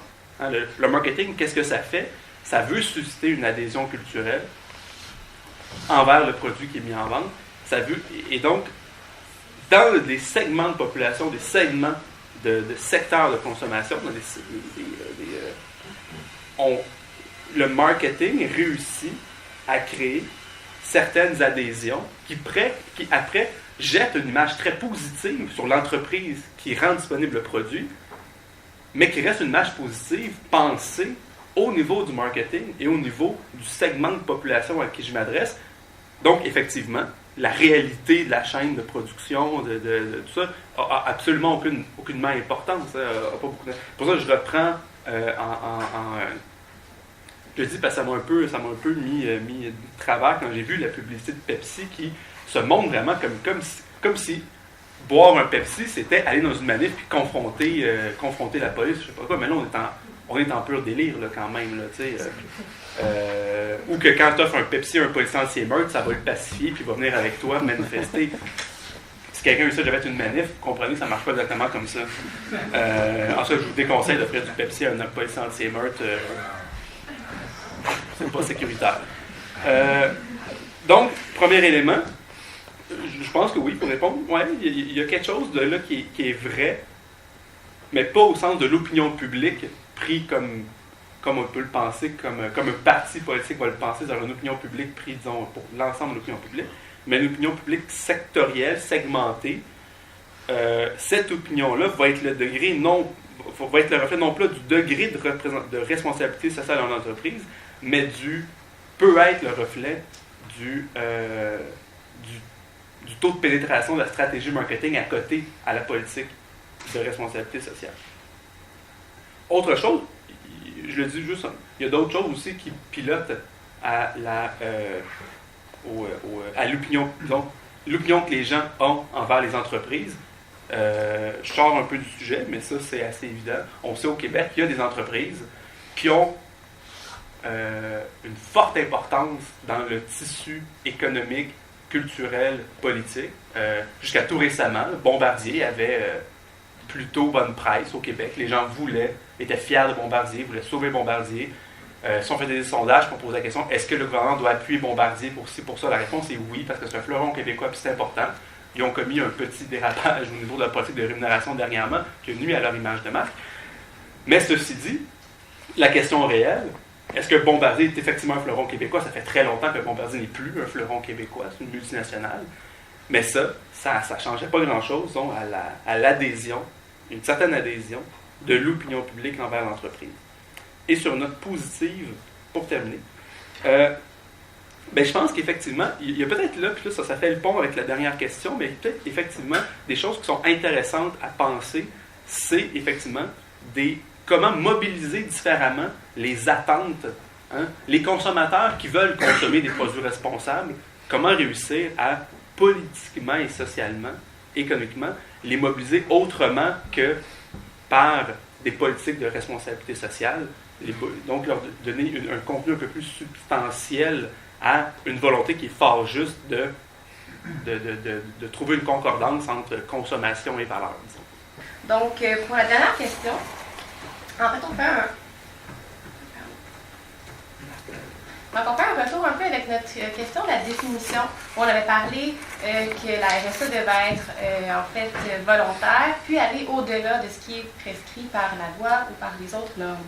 Donc ici, on se pose la question, la RSE conduit-elle l'entreprise à dépasser sa réalité économique et à modifier les termes de la relation d'emploi dans une perspective de citoyenneté? Donc, personnellement, je pense que non, et je dirais que vraiment pas. Ce pour plusieurs raisons. Comme on avait dit, l'entreprise, son principal objectif, c'est pour faire des profits, c'est pour répondre à ses investisseurs et pour avoir une plus-value, un retour sur investissement. Mais ce n'est pas uniquement la seule relation, parce que je retourne à la définition de la responsabilité sociale, donc comment elle est définie. C'est la coordination ou c'est la combinaison de trois piliers principaux, le pilier économique, le pilier social et le pilier environnemental. Donc, oublier le pilier économique pour s'investir plus dans le pilier social ou le pilier environnemental ira au-delà ou ne répondra pas forcément à la responsabilité sociale. Donc, pour moi, les 3 piliers doivent être adressés de la même manière, doivent faire un équilibre entre les 3. Et on ne peut pas privilégier un pilier par rapport à un autre. Et plus directement, finalement, la réalité économique d'une entreprise, c'est sa responsabilité sociale envers ses investisseurs, envers ses actionnaires. Donc, ce sont des parties prenantes primaires parce qu'à travers leur investissement, leurs fonds et les ressources qu'ils apportent, ils vont contribuer à la survie de l'entreprise. Moi, comment j'aurais abordé la question? Ça serait de se demander que fait la responsabilité sociale pour la réalité économique de l'entreprise. Qu'est-ce qu'elle fait pour sa performance financière? Et bien évidemment, il y a beaucoup d'écrits sur le sujet. La question a été beaucoup investiguée. Et je pense pour moi, répondre à cette question-là serait un argument de taille pour inciter les entreprises à s'engager en responsabilité sociale. Déjà parce que la majorité des écrits ont trouvé une relation positive entre la responsabilité sociale et la performance financière subséquente. Donc, une entreprise qui va s'investir en RSE, on avait déjà établi qu'elle gagnerait en réputation, en image de marque, qu'elle serait différenciée par rapport à la concurrence. Et ce sont tous des éléments intangibles qui vont influencer sa performance financière. Donc oui, mettre le point sur cet aspect-là où on s'entend que la RSE, c'est des investissements, c'est des ressources qui vont être engagées soit dans la communauté, soit pour les employés, soit pour améliorer le produit, etc. Mais c'est un investissement de long terme qui a été démontré qu'il y a des retombées positives si on investit dans la responsabilité sociale. Et également, les retombées sont autant sur le court terme, donc là, on va parler de performance comptable, donc de rentabilité de l'entreprise, d'augmentation du chiffre d'affaires, des cash flows qui seront plus élevés, etc., mais aussi de performance financière de long terme. Et là, quand on parle de long terme, on va penser plus à la capitalisation boursière, à la réaction des marchés boursiers, qui sera soit positive, soit négative en fonction du niveau de la responsabilité sociale des entreprises. Donc là aussi, il y a une grande littérature là-dessus. Je vais finir avec une étude de Arthur 2003. Donc, c'est un auteur qui a fait une étude sur l'indice boursier Fortune 500. Donc, c'est les 500 entreprises les plus grandes des États-Unis. Et il a essayé de mesurer la réaction du marché boursier face à une annonce de pratiques de responsabilité sociale et plus particulièrement, c'était des annonces pour des politiques de conciliation travail-famille. Donc, les entreprises annonçaient ça et puis lui, il mesurait la réaction des marchés boursiers par rapport à ces annonces-là. Et en moyenne, son étude a démontré qu'en moyenne, une entreprise, on parle bien évidemment de grandes entreprises, donc avec des capitalisations boursières assez élevées, mais on s'attend en moyenne à une réaction positive des marchés boursiers en termes absolus de 60 millions de dollars. Donc, on voit que rien d'annoncer une action de responsabilité sociale, c'est apprécié par le marché boursier. Il va y avoir une réaction positive et donc des gains de richesse pour les actionnaires. Donc, la réalité économique de l'entreprise n'en sera que meilleure. Ok, merci beaucoup. Donc, dans une perspective d'économie sociale, on a un mode d'organisation qui est différent, en fait, des entreprises en profit. Est-ce que votre perspective est différente sur le sujet? C'est sûr qu'à la question générale, moi aussi, la réponse est non. Pour ce qui est des grandes entreprises, c'est pas la responsabilité sociale qui va conduire l'entreprise à changer ou à dépasser sa réalité économique. La seule exception notable, puis là-dessus, on en est fiers, là, c'est, je pense, l'économie sociale. Parce que, puis en même temps, on pourrait pas le formuler comme est-ce qu'elle va conduire à dépasser sa réalité économique, parce que dès le départ, elle subordonne la réalité économique à la réalisation d'une mission. Et donc, mais en même temps, il y a aussi dans les entreprises d'économie sociale l'occasion, en cours de route, puis là, encore une fois, je le fais parce que j'essaie d'être bon joueur là-dessus. C'est aussi le cas de certaines petites PME, familiales et autres, ou dans une certaine situation, parce que les entreprises d'économie sociale, là, on va régler un mythe tout de suite, là. Souvent, on s'imagine des entreprises qui sont subventionnées, qui ne font pas leurs frais, ainsi de suite, ce qui est complètement faux, là. C'est des entreprises qui doivent être viables, comme n'importe quelle entreprise. Il y a assez peu d'entreprises au monde qui décollent en disant « moi, je ne ferai pas mes frais ». Enfin, chaque mois, j'arriverai pas. Donc, la seule différence, c'est que l'objectif final n'est pas le même. Là, parfois, ce qu'on appelle subvention pour une entreprise d'économie sociale, qui c'est une entente de service avec l'État, par exemple, s'appelle un contrat quand il s'agit de faire de l'asphalte, avec une entreprise privée, mais somme toute, c'est des contrats. Donc, tu sais, ce mythe-là, l'entreprise a une dynamique économique, doit faire ses frais, dégager des surplus pour assurer son développement, et ainsi de suite. Mais ce n'est pas sa première visée. Donc, c'est clair que quand l'atteinte de la mission est menacée, quand l'environnement change, la communauté a de nouveaux besoins, l'entreprise peut revisiter un peu son modèle économique et rejouer, je dirais, son positionnement différemment. Puis c'est le cas aussi de certaines petites PME. Par exemple, quand on étudie les coopératives, il y a plusieurs analyses. Puis là, je ne suis pas un économiste, fait que les économistes parmi vous vont peut-être me corriger, mais il y a beaucoup de textes sur les coopératives que j'ai lus, où ils étudient les coopératives sous l'angle de la plus-value. Et là, de plus en plus, il y a des économistes qui remettent en question cet angle-là en disant c'est pas du tout pertinent comme angle d'analyse, pour plein de raisons. Mais si on donne deux exemples, une coopérative de producteurs, donc c'est une entreprise qui réunit un ensemble de producteurs, va chercher à acheter le produit le plus cher possible parce que veut s'assurer que ses membres en tirent le meilleur profit. Donc, c'est quasiment une hérésie, là, une entreprise qui décide, parce que c'est un regroupement, d'acheter le plus cher possible. À l'inverse complètement, une coopérative de consommateurs va chercher à vendre son produit le moins cher possible parce que c'est les consommateurs qui se donnent un moyen, parce que sous forme d'un groupe d'achat.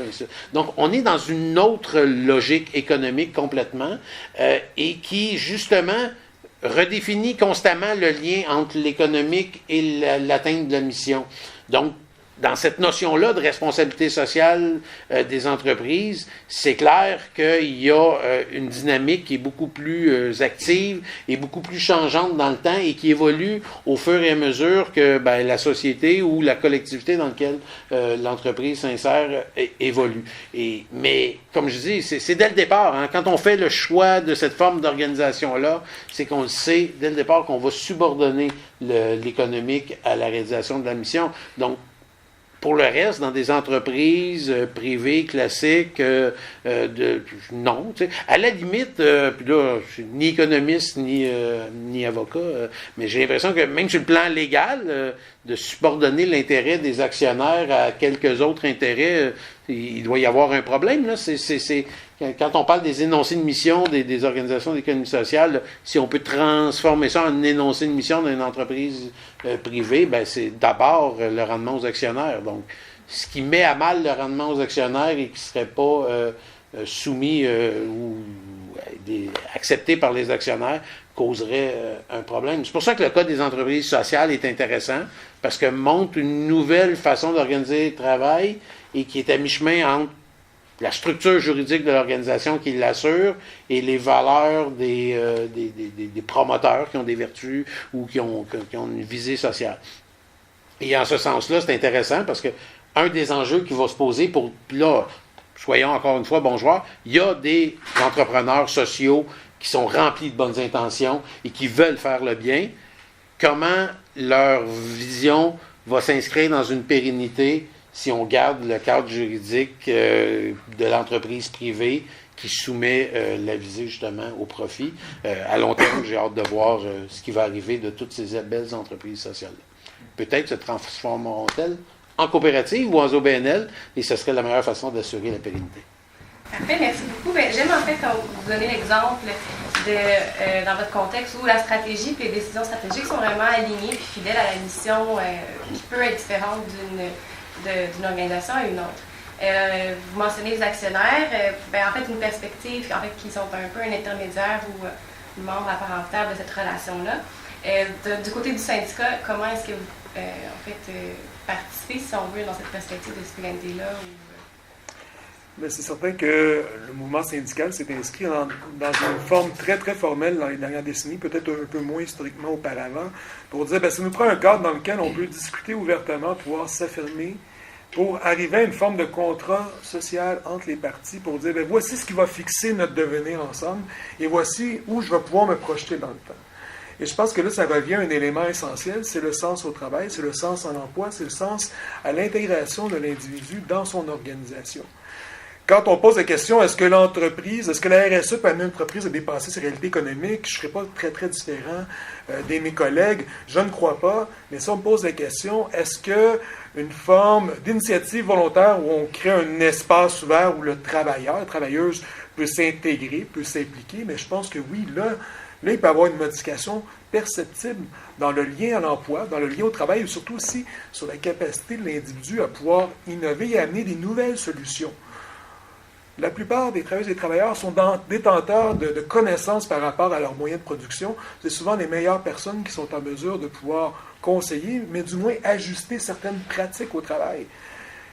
Je pense qu'on ne peut pas réfléchir l'innovation, on ne peut pas réfléchir le dépassement du mode d'organisation des entreprises dans une perspective sociale si on n'est pas en mesure d'impliquer les acteurs locaux principalement dans comment on s'organise, comment on produit et comment on va externaliser cette production-là pour revenir après ça à un appareil qui va rouler, qui va pouvoir se reproduire dans le temps. Moi, j'ai bien peur que beaucoup d'initiatives, on en a déjà parlé beaucoup, amènent une forme de socio-blanchiment ou d'éco-blanchiment où finalement, le sens du travail perd un peu de sa valeur. C'est-à-dire, si les babines ne suivent pas les bottines, on n'ira pas très très loin.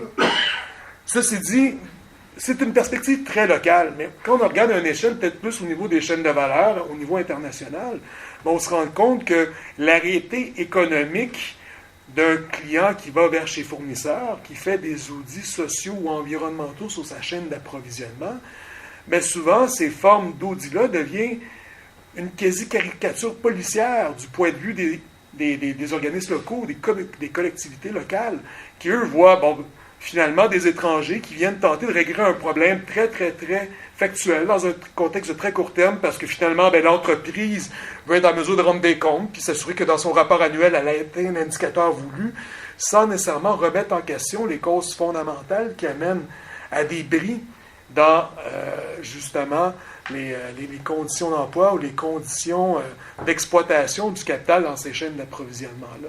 Donc moi, je demeure quand même assez très sceptique. Serons-nous en mesure de dépasser de cette réalité économique-là? Je l'espère fort bien. Je pense que la réalité nous indique que non. Mais la perspective citoyenne, quant à moi, remet la question de la démocratie, remet la question de comment moi je peux m'exprimer, surtout amener une nouvelle direction dans les entreprises, qu'on parle sur les questions de conciliation travail-famille, mais aussi de reprise de nouvelles générations des entreprises où finalement les personnes établies ou les familles qui y sont depuis des années ne trouvent pas nécessairement de personnes pour prendre la relève.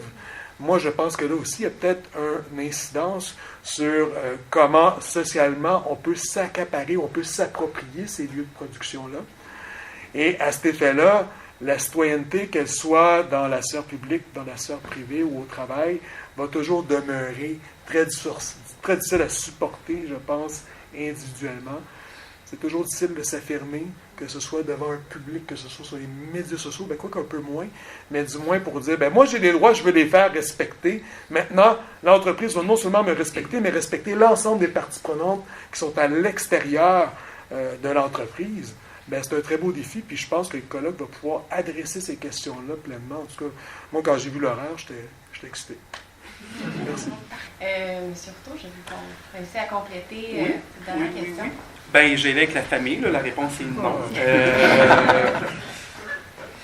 En fait, c'est ça. Il y a 3 choses, très rapidement, là, je voudrais finir en disant ça. Comme je disais un peu tantôt, il y a un élément, quand même, il faut reconnaître, qui est intéressant avec, non pas la responsabilité sociale des entreprises elles-mêmes, mais avec les débats que la notion amène. C'est un peu comme avec la consommation responsable, tu sais. On ne change pas le monde en votant, en achetant des affaires, mais on force des réflexions. On force des réflexions sur ce que je consomme, l'approvisionnement, d'où ça vient. Bref, c'est un générateur, disons, de remise en question. Hein? Je pense que c'est à peu près le mieux que la consommation responsable peut faire, amener des questionnements qui, eux, demandent d'être trouvés, disons, des réponses autres que simplement par la consommation individuelle, mais c'est un point de départ, disons, pour des prises de conscience. Les enjeux de responsabilité sociale d'entreprise, pour moi, peuvent avoir ce même effet-là, c'est-à-dire une fonction de remise en question de pratique. Après ça, est-ce que la responsabilité, est-ce que miser sur la RSE elle-même pour remettre des pratiques d'entreprise est en question? Effectivement, j'ai des doutes, mais ça peut amener des questionnements, des remises en question qui sont intéressantes, donc une fonction critique, finalement. Ça, je pense qu'il faut le reconnaître. Ensuite, ben, effectivement, dans une perspective citoyenne, ben, la citoyenneté, c'est pas quelque chose qui se vit seul. Hein? La citoyenneté, c'est un rapport social essentiellement pluriel. Hein? On n'est jamais citoyen tout seul. Ça prend toujours bien des gens avec qui être citoyen, malheureusement ou heureusement. Et donc, un dépassement, disons, de la réalité économique des entreprises dans une perspective citoyenne demande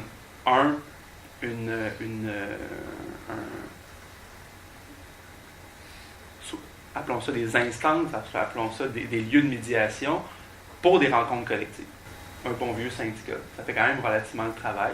C'est pas une solution magique, mais ça fait quand même relativement le travail.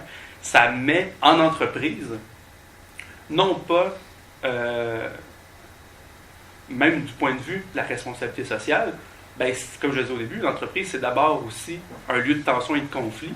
Ben, ça permet d'organiser ce conflit-là et ça permet d'organiser les activités d'une entreprise, pas nécessairement dans le sens et dans l'intérêt des travailleurs et des travailleuses. Un syndicat, comme je dis, c'est pas une solution magique, mais ça permet de prendre en compte ces intérêts-là autrement que par ben moi, je suis un patron qui est gentil, je veux bien traiter mes employés. C'est dans un instant, patron, tu vas bien me traiter. Ce qui n'est pas exactement le même rapport.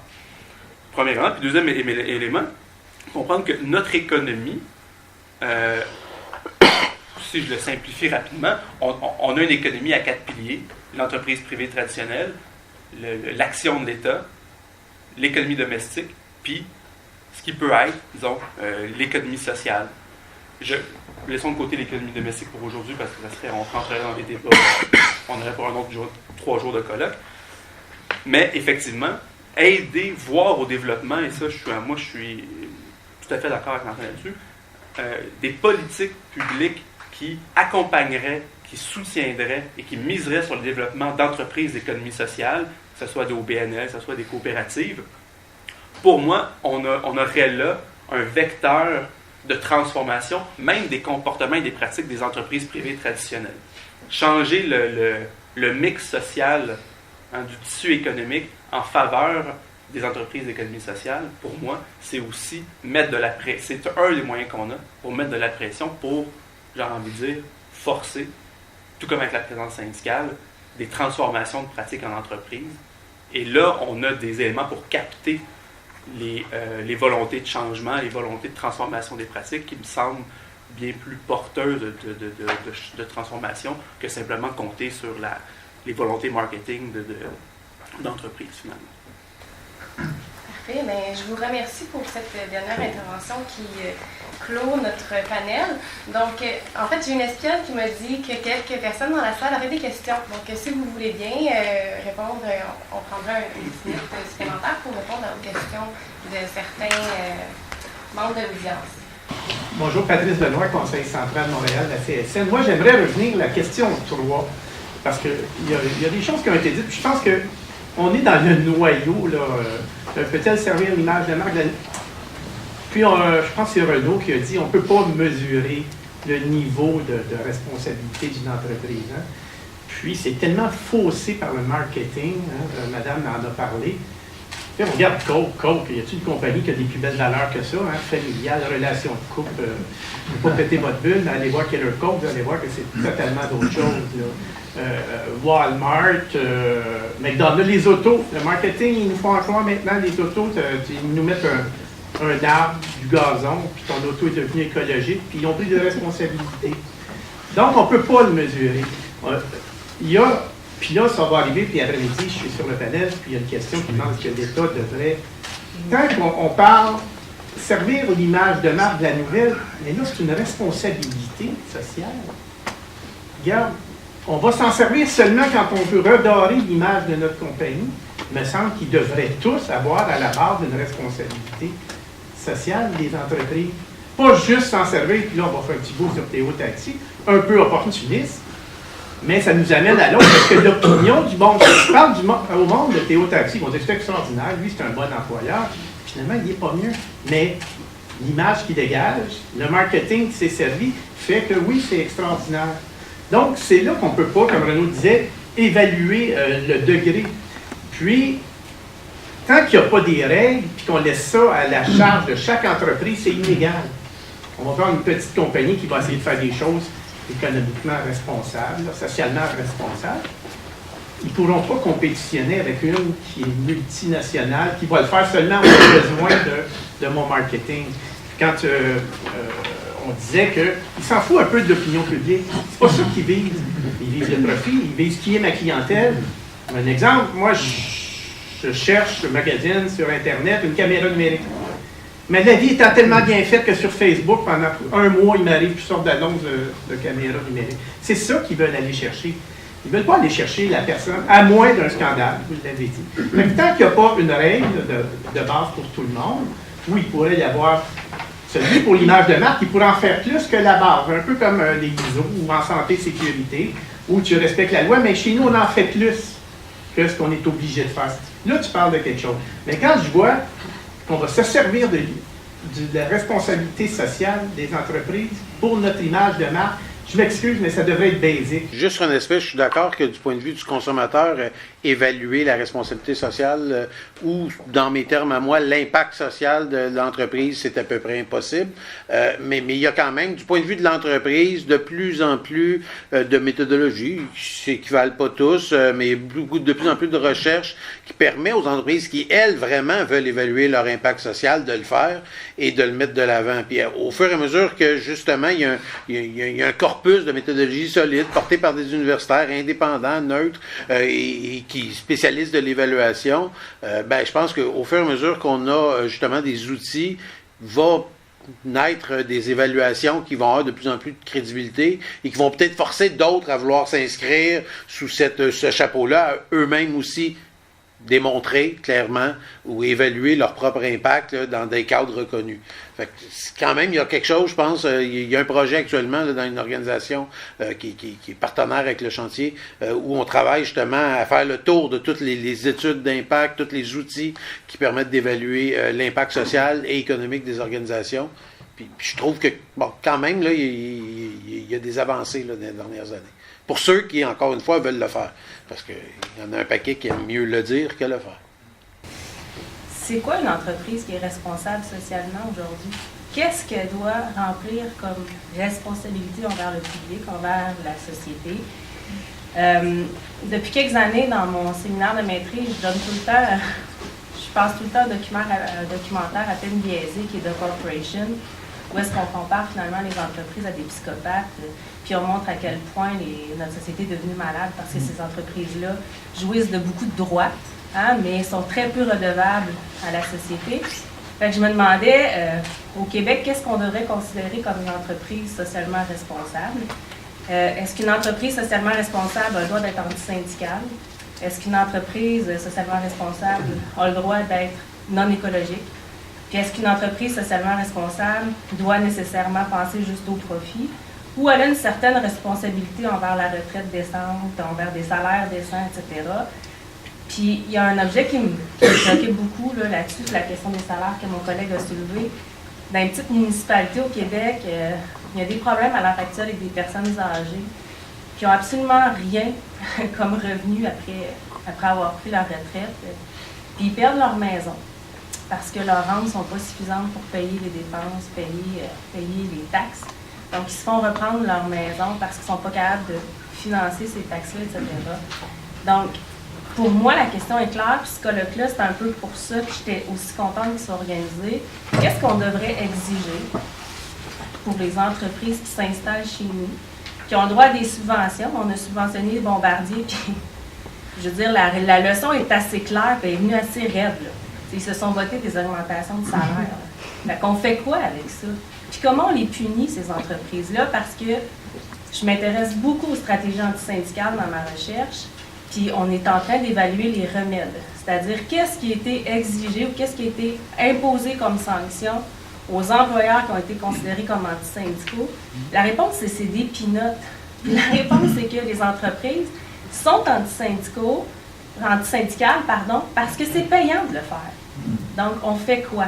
Donc, un, c'est quoi une entreprise socialement responsable? Puis deux, comment on pourrait faire collectivement pour les obliger à l'être socialement responsable? Moi, je dirais qu'une première partie de la réponse, c'est de ne jamais considérer la responsabilité sociale comme un concept homogène. On ne doit pas y penser comme un mot qui regroupe...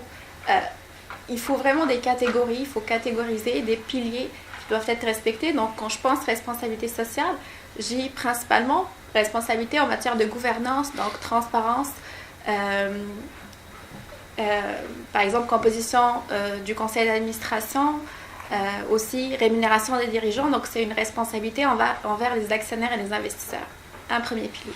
Deuxième pilier, en termes de produits, on a tendance à l'oublier, mais aussi le fait que le produit soit sécuritaire, qu'il soit de qualité, qu'il respecte les normes, etc. Ça, c'est un deuxième pilier. Troisième pilier, effectivement, l'environnement, on en parle beaucoup, ça prend beaucoup d'envergure, mais c'est un des piliers principaux de la responsabilité sociale, donc recyclage, émissions des gaz à effet de serre, etc. Donc, toute la question de faire attention à l'environnement. On a également la communauté, la responsabilité sociale envers la communauté, donc les heures de bénévolat, les dons de charité, l'investissement dans la communauté. Donc, c'est quoi notre impact sur les personnes qui vivent dans les environs de l'organisation? On a également toute la question de la diversité, on n'en parle pas beaucoup, mais c'est très important. Est-ce que l'entreprise respecte la diversité? Est-ce qu'elle emploie les femmes? Est-ce qu'elle emploie les minorités visibles, les minorités raciales, etc.? Les droits de l'homme également, il y a eu beaucoup de scandales, c'est un autre pilier effectivement, mais en Birmanie, en Afrique du Sud, il y a quelques décennies, donc toute la question des droits de l'homme, est-ce qu'ils sont respectés ou pas? Le travail des enfants, les salaires minimaux, etc. Et je vais finir avec le pilier qui nous intéresse le plus peut-être aujourd'hui, c'est les employés. Et c'est un pilier qui regroupe énormément d'éléments finalement. On a effectivement toute la question des retraites, des prestations de retraite, de l'attitude vis-à-vis des syndicats, mais il y a plusieurs autres questions comme la conciliation travail-famille, la formation et le développement des employés. On a également la communication et les participations, comment est-ce qu'on donne une voix aux employés au sein de notre organisation. Le partage des bénéfices également, il n'y a pas de politique qui impose ça, mais si l'entreprise décide de partager une partie de ses bénéfices avec ses employés, c'est sûr que ça rentre dans la responsabilité sociale et donc plusieurs autres activités. Donc moi, si je veux conclure, c'est que quand je pense à la responsabilité sociale, je décortique systématiquement ce concept pour pouvoir ensuite évaluer et faire le bilan, parce que si on fait une somme, une moyenne des ensembles des piliers, on peut ressortir avec un bilan positif parce que l'entreprise s'investit énormément dans l'environnement, qu'elle investit beaucoup de ressources là-dedans. Mais si on regarde tous les autres aspects, il n'y a pas de transparence, les rémunérations des dirigeants sont plus que proportionnelles, les employés sont maltraités, etc. Donc c'est sûr qu'il faut peut-être décortiquer le concept et avoir une évaluation de chaque pilier séparément pour avoir la vraie image socialement responsable d'une entreprise. Juste pour aller dans le même sens, rapidement. Là. En fait, en économie sociale, ce qu'on dit souvent, c'est que ça prend une triple reddition de compte qui est positive sur chaque aspect, à la fois environnemental, économique, et là, il y a toute la question de la redistribution de la richesse, et environnementale, économique et sociale. Et c'est pour ça que tantôt, je disais effectivement exactement le même sens. On ne peut pas prendre les choses par petits morceaux, mais il y a quand même probablement des grands piliers, comme vous le dites. Puis à certains égards, on pourrait rajouter le quatrième, là, du développement durable, qui est culturel davantage. Mais au moins, ces trois piliers-là, que pris isolément, chacun arrive à un bilan global positif. En fait, moi, je pense qu'il faut allier incitation et coercition dans le cadre des politiques publiques qui sont établies. C'est sûr que ça ne peut pas aller sans une capacité de dénoncer, de se mobiliser comme citoyen et comme collectivité pour... Mais il y a telle problématique, je l'énonce dans la sphère publique. Maintenant, toi, comme État, tu as la responsabilité de tenter de légiférer sur ces questions-là. Hein, c'est comme certains camarades disaient, ça émane pas des dieux, les lois. Hein, c'est les politiques qui les font puis qui les votent. Ils ont ce besoin de répondre à la prise de conscience collective qui est prise par les citoyens. Et à cet égard-là, je pense qu'on peut s'inspirer énormément des politiques publiques en Europe et certaines même aux États-Unis, notamment en Californie. Un de nos collègues, Xavier Saint-Denis, a fait une très bonne recherche il y a quelques années en collaboration avec le Centre international de solidarité ouvrière et puis le service aux collectivités de l'UQAM, où il fait une analyse comparative des principales politiques qui ont été établies pour allier des incitatifs, mais aussi une forme de coercition où il y a une réduction de compte qui est obligatoire. Et une reddition de compte qui est modulée en fonction de quel type d'entreprise je suis. Je suis une PME, je n'aurai pas les mêmes fardeaux qu'une multinationale. Cependant, je dois dire, comme entreprise, elle doit s'assurer d'utiliser les indicateurs qui sont préparés par l'État pour s'assurer que ces indicateurs-là soient harmonisés à l'ensemble du même territoire. Et c'est à cet égard-là, je pense qu'il faut amener la réflexion de la société civile pour dire on peut bien se mobiliser puis dénoncer des employeurs, mais il faut qu'à cet égard-là, ceux qui sont supposés transposer notre prise de conscience dans les lois, qu'ils prennent leurs responsabilités. L'un ne va pas sans l'autre. Mon premier réflexe à dire c'est quoi une entreprise socialement responsable, là-dessus, moi j'ai une perspective d'un classicisme absolu. C'est une entreprise qui se soumet aux règles de la loi. Ce qu'elles ne font pas. Et on a des gouvernements qui les encouragent à le faire. Soit aux règles de la loi au sens propre ou à l'esprit de la loi, par l'évasion fiscale, par même, la réaction du premier ministre et du ministre des Finances au scandale de Bombardier est effarante. On donne 1,3 milliard à Bombardier en subvention, ils se votent des augmentations, ils disent il n'est pas de notre ressort de gérer les rémunérations des dirigeants d'entreprise. Ce qui est à la fois tout à fait vrai, mais tout à fait marque un niveau de corruption, pas au sens enveloppe brune du terme, mais corruption du sens de l'État absolu. Donc, si la responsabilité de base, une responsabilité sociale des entreprises, c'est se soumettre aux règles de la loi et qu'on a les gens responsables de la dite loi qui ne savent même plus ce que ça veut dire, on a un certain problème. Donc, là-dessus, on a un enjeu, donc on va évidemment pas trouver de solution à ça un matin, là, à part dire qu'on sort d'un rue et qu'on règle tout, mais bon, ce sera pas très utile. Il y a, pour moi, je pense, une prise de conscience assez forte à faire sur, en fait, vraiment le défi qu'on a devant nous. Le défi qu'on a devant nous, c'est qu'on est même, non seulement on n'est plus capable, on a des entreprises qui ne respectent pas nos lois, mais on a des gens qui édictent la loi, qui l'édictent en fonction des entreprises qui ne les respectent pas. Et tout ça est vu comme étant normal, le cours normal des choses, pour attirer les investissements, pour rester concurrentiel, parce que vous connaissez la chanson. Là-dessus, je dis, c'est un problème qui est éminemment politique, au sens à la fois, très noble du terme, et au sens très... qui exerce le pouvoir politique chez nous. Alors moi, ma question est, il y a 4 piliers que vous dites, vous, c'est 3, il faut qu'ils rencontrent les 3, mais s'ils en rencontrent juste 2, est-ce que ça fait de cette entreprise-là une entreprise socialement responsable? Et moi, je pense qu'en effet, il faut légiférer. On ne peut pas passer à côté de ça. Parce que les entreprises sont là pour faire de l'argent. Et c'est le premier but. Tu ne vas pas comme entrepreneur dire, moi, je vais commencer une entreprise pour aider des personnes à se trouver un job. Tu commences une entreprise parce que tu veux faire de l'argent. Tu veux arriver à faire de l'argent, puis peut-être qu'à un moment donné, tu vas développer ta pensée, ta mentalité, puis de dire, je vais augmenter les salaires de mes employés, je vais donner des bonnes conditions de travail, je vais être socialement responsable, environnement, etc. Mais moi, je me dis, une entreprise qui rencontre juste 1 ou 2 piliers, est-ce qu'on peut la qualifier de responsable? Et je trouve que votre question va de même avec ce que j'ai dit, parce que en évaluant chaque pilier seul, on peut avoir une image sur la dimension en particulier. Est-ce que je suis responsable envers cette partie prenante en particulier? Ne veut pas dire que je suis socialement responsable envers les autres.